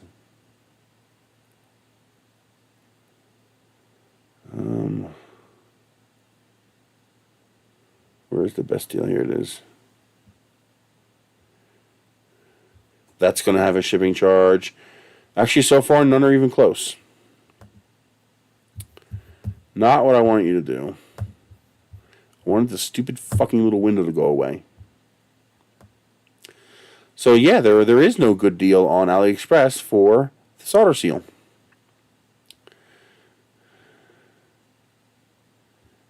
I would not buy the white ones, bulk from there. I would order them from Amazon. $5.99, you get 280 of them.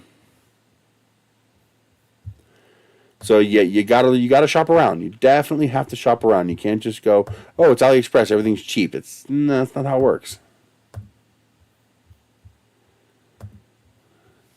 So all right, 2 o'clock. I'm getting out of here.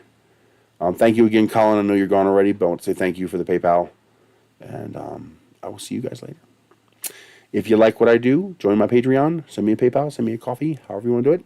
Check out my affiliate links if you're going to shop on those sites anyway, because that allows me to make passive income. I will see you guys next week.